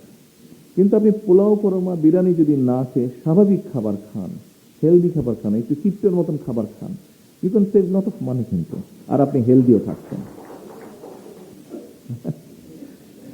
তো সেই জন্য না, শেষ হয়নি আমার। আচ্ছা আচ্ছা, সেই জন্য আমরা এখন ঠিক করেছি আমরা আস্তে আস্তে 1 লক্ষ হেলথ কেয়ারের অ্যাপয়েন্ট করবো। এই হেলথ কেয়ারের মধ্যে এখন বোধহয় একটা ক্ল্যাপিং পাবো আমি। এই হেলথ কেয়ারের মধ্যে 80% কিন্তু আপনার মতো নারী থাকবে। আই নিউ ইট, ক্ল্যাপিং যে একটা পাবো, আই নিউ ইট এনিওয়ে। তো হেলথ কেয়ার অ্যাপয়েন্ট করবো। এই হেলথ কেয়াররা যেটা করবে, সেটা গ্রামেই হোক শহরেই হোক, সাধারণত কারা দেখভাল করে বাড়ির সবকিছু, স্বাভাবিক হাউস ওয়াইফরাই দেখভাল করে অধিকাংশ ক্ষেত্রে, মেজরিটি কেসে। আপনার বাসায় আপনার মা, আপনি কি খাবেন, আপনার বাবা কি খাবেন, ভাই বোন কি খাবে, কি করবেন, সবকিছু উনিই দেখেন। তো হাইজিন ব্যাপারটা কম বেশি উনি দেখেন। এরা গিয়ে হাইজিনের ব্যাপারে অ্যাওয়্যার করবে। এরা গিয়ে অ্যাওয়্যার করবে যে কোন খাবারটা কম খেলে কার্ডিয়াক প্রবলেম হবে না, কোন খাবারটা কম খেলে কিডনির প্রবলেম হবে না, কোন খাবারটা কিভাবে খেলে আপনার ক্যান্সার অ্যাভয়েড করে যেতে পারে। এই ধরনের জিনিসগুলো তারা মানুষকে অ্যাভয়েড করবে এবং হাইজিন সেন্সটাও তারা দেওয়া শুরু করবে। আরেকটি বিষয়, এই বিষয়টি আমাদেরকে অ্যাড্রেস করতে হবে, যেটা আমরা অ্যাড্রেস করতে চাই। দেখুন, আমাদের এরিয়া মাত্র 55,126 বর্গ মাইল। পৃথিবীর 8 population wise we are the 8th largest country. এত বিপুল সংখ্যক পপুলেশনের জন্য রিসোর্স ম্যানেজ করা কিন্তু ভেরি ডিফিকাল্ট। আপনি কত রিসোর্স ম্যানেজ করবেন, কত কি আপনি তৈরি করবেন, এত চাকরি আপনি কিভাবে দিবেন, এত হেলথ ফ্যাসিলিটি আপনি কিভাবে দেবেন, এত এডুকেশন আপনি কিভাবে দিবেন, যে কোনো জিনিস আপনি চিন্তা করেন। কারণ বাড়ছে তো, শুধু বেড়েই যাচ্ছে, কিন্তু আপনার তো রিসোর্সের একটা লিমিটেশন আছে। সেই জন্য আরেকটা বিষয় আমরা তাদেরকে এডুকেট করব, যেটা গিয়ে তারা বাসার ভিতরে, যেহেতু মহিলা 80% আমরা মহিলা হেলথ কেয়ার অ্যাপয়েন্ট করবো, এবং মহিলা হলে যেহেতু তার ঘরে ঢোকার একটা সুন্দর একটা সুবিধা থাকবে, সে গিয়ে তখন ওই বাসার যে গৃহিণী আছে তাকে সে বোঝাতে পারবে, তার জন্য ইজি হবে। মহিলা টু মহিলা যদি কথা বলে বোঝানো ইজি হবে, যে কেন, যেমন অ্যাওয়ারনেস করবে, একই সাথে কেন ফ্যামিলিটা ছোট রাখলে সুবিধা হবে, তার সুবিধা হবে, এই জিনিসটা বোঝাতে পারবে। তো আপনি যেটা বলেছেন, এই মুহূর্তে আমাদের সেই বাজেট নেই, যেটা আমরা আমাদের ম্যানিফেস্টোতে বলেছি যে আমরা 5% দেবো, সেটাও একবারে না, কিন্তু আমরা এটা স্লোলি গ্র্যাজুয়ালি আমরা করব, টাকা ধরেতে আমরা এটা করব। এইভাবে আমরা জিনিসটাকে অ্যাড্রেস করতে চাইছি। তাহলে যেটা হবে, আমরা যখন রুগী কমাতে পারবো, এখন যেরকম আমরা জানলাম ডেলি 5400 রুগী আসে মেডিকেলে, 5400 রুগী আসে, 5500 মতন রুগী আসে, কিন্তু ওদের ক্যাপাসিটি হচ্ছে 2600। আমরা যদি এটাকে 2600 না, 5400 থেকে কমিয়ে আমরা যদি 4000 আনতে পারি, 3500 আনতে পারি, তাহলে কিন্তু যে রুগীগুলো যাচ্ছে একটু হলেও বেটার ট্রিটমেন্ট পাবে তারা। এবং লং রানে যখন যাবেন, আস্তে আস্তে আস্তে আস্তে অনেক সময় নেবে, কিন্তু আস্তে আস্তে আস্তে এটা তখন 2600-তে এসে দাঁড়াবে। ফলে তখন হবে কি, ডাক্তারের উপরে প্রেশার কম পড়বে, নার্সের উপরে প্রেশার কম পড়বে, সরকারের উপরে প্রেশার কম পড়বে, এবং সরকার জানবে যে ঠিক আছে, এই মানুষটার জন্য এই পরিমাণ ওষুধ প্রয়োজন, এই কয়টা ওষুধ প্রয়োজন, আমি এই কয়টাই দিতে পারবো, এনশিওর করতে পারবে। তো জিনিসটাকে আমরা এইভাবে লং টার্ম আমরা এইভাবে জিনিসটাকে সাজানোর চেষ্টা করছি। এটার ফল আমরা 5 বছরে পাবো না, আমি এই ব্যাপারে একদম পরিষ্কার বলতে পারি, বাট ইনশাল্লাহ 10 থেকে 15 বছরে আমরা এই সুফলটা পাবো। থ্যাংক ইউ, ধন্যবাদ। শিপন, ডান দিকে একটু আমার মনে হয় মেল সুযোগ বোধহয় আমরা আছে। ফিমেল সুযোগ নিয়েছি আছে। কয়েকজন মেল। আপনার উত্তর এমনি মোটামুটি পেয়েছেন উত্তর? Thank you. শিপন, ডান দিকে ওনাকে পেছনে ওনাকে। হ্যাঁ, নিশ্চয়ই। ঠিক আছে। প্লিজ বলেন। আসসালামু আলাইকুম, আমি আলবি আহমেদ সরকার, গণিত বিভাগ থেকে। সরকার? ও, ইলেক্টেড না আনইলেক্টেড? Unelected sir. তো আমি গণিত বিভাগ থেকে বলতেছিলাম, মাস্টার্সের ফিজিক্স শিক্ষার্থী। কোন ডিপার্টমেন্ট? গণিত বিভাগ। ডেঞ্জারাস ব্যাপার, আমি খুব ভয় পেতাম বরাবরই, সিরিয়াসলি।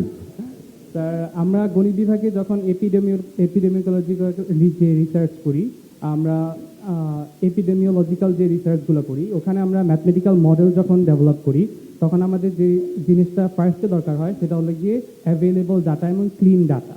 তো আমরা কখনোই আসলে পাবলিক হেলথে বাংলাদেশের যে ডেটাগুলো আছে, এই ডেটাগুলো সহজে অ্যাক্সেস করতে পারি না, যার ফলশ্রুতিতে আমাদের মডেল ভ্যালিডেট করার জন্য বাইরের দেশে ডেটা ইউজ করতে হয় অ্যান্ড আলটিমেটলি সোহাগ আছে সোহাগ সোহাগ ওই প্রশ্ন আমি দেখলাম তো রেহান, হ্যাঁ রেহান আছে, হ্যাঁ ঠিক আছে বলেন। তো আলটিমেটলি যেটা করতে হয় আমাদের বাইরের দেশে ডেটার হেল্প নিতে হয় অ্যান্ড আলটিমেটলি আমাদের ফুল রিসার্চটাই আলটিমেটলি বাইরের দেশের যে ওই পার্টিকুলার দেশের ডেটার জন্য ওই পার্টিকুলার দেশের জন্য এটা আসলে কাজ করে বা পলিসি মেকিংয়ে হেল্প করে। আমরা আমাদের পক্ষে আসলে খুব বেশি সহজ হয় না, আমরা মাল্টিপল সময় আসলে ডিরেক্টর জেনারেল অথবা এডিশনাল ডিরেক্টর জেনারেল ওনাদেরকে মেইল করেছি, বাট ওনারা কোনো মেইলে রিপ্লাই দেন না, যার ফলশ্রুতিতে আমাদের ডেটা পাওয়াটা খুব কঠিন হয়ে যায়। এর জন্য রিসার্চগুলো আমরা আমাদের দেশের জন্য ইউজ করতে পারি না। আর আরেকটা ব্যাপার আমি বলতে চাচ্ছিলাম, হামের যখন প্রাদুর্ভাব শুরু হয় আমরা একদম ইনিশিয়াল বেসিসে আমাদের ল্যাব থেকে হামের উপর আমরা রিসার্চটা শুরু করি, এই এপিডেমিওলজিক্যাল ট্রাজেক্টরি কেমন হতে পারে। পরবর্তীতে আমরা একটা ড্যাশবোর্ডও আলহামদুলিল্লাহ ডেভেলপ করেছি, আমরা চাচ্ছি এটা যাতে আমাদের ইউনিভার্সিটির পক্ষ থেকে লঞ্চ করা হয়। তো স্যার আমরা যেটা জানতে চাই সেটা হলো যে আমাদের পক্ষে ডাটা এক্সেস, পাবলিক হেলথের ডাটা এক্সেসটা যাতে একটা স্ট্রাকচারাল প্রসেসের মধ্যে ইজি হয় এই ল্যাবগুলোর জন্য স্যার। Thank you. আপনার প্রশ্নের একদম একিউরেট আনসার আমি করতে পারবো না, আমি ওভারঅল আপনাকে আনসার দিতে পারবো। আপনার প্রশ্নের মোটামুটি প্রিসাইজ আনসার রেহান দিবে। তার আগে আমি একটু বলি, রেহান এদিক চলে আসি। তার আগে যেটা হচ্ছে যে আপনি যেটা বললেন, আনফর্চুনেটলি আমরা অনেক বছর বাংলাদেশে এই ডাটার উপরে, যেমন ইউনিভার্সিটিতে টিচার অ্যাপয়েন্টের ক্ষেত্রে পলিটিক্যালি জিনিসটাকে জাজ করা হয়েছে, এই ডাটার ক্ষেত্রে এরকম ম্যানিপুলেশন হয়েছে। এটা শুধু আপনার হেলথের ব্যাপারে না, ইকোনমি বলেন, হেলথ বলেন, এডুকেশন, সব ক্ষেত্রে যেভাবেই হোক বেশি দেখানো হয়েছে। এই যে এলডিসিতে আমরা যাতে গ্র্যাজুয়েট করি সেখানেও মিথ্যে ডাটা দেওয়া হয়েছে, এটা প্রবলি ইউ নো দ্যাট। তো এটা আমাদের জন্য একটা বড় ডেঞ্জারাস ব্যাপার হয়ে দাঁড়িয়েছে। আমরা যে এখন কোনো বিষয়ে যে সিদ্ধান্ত গ্রহণ করব, আমরা যে ডাটার উপরে বেস করে সিদ্ধান্ত গ্রহণ করব সেটা সম্ভব হচ্ছে না, বিকজ ডাটা আমরা জানি ওলট পালট। বলা হচ্ছে বাংলাদেশে প্রভার্টি লোকের সংখ্যা 13% বোধ হয়, খুব সম্ভব কত, কিন্তু সত্য যতটুকু আমি জানি it is not 13, it is about 25-7% মতন এটা প্রবাবলি। তো এখানে আমাদেরকে আসলে টু বি অনেস্ট, আমাদেরকে অনেস্ট হতে হবে।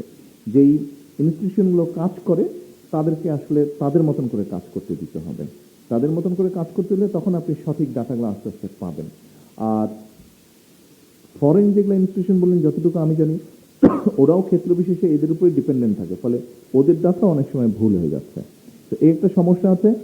গভর্নমেন্টের অবস্থান থেকে আমরা যেটা চাচ্ছি, আমি যেটা ব্যক্তিগত পাচ্ছি, যে যার এটা কাজ করার দায়িত্ব আছে সে যাতে ইন্ডিপেন্ডেন্টলি সঠিকভাবে কাজ করতে পারে, সেই স্বাধীনতা এনশিওর করা, সেটাই আমরা চাচ্ছি। এখন রেহান আপনি এখানে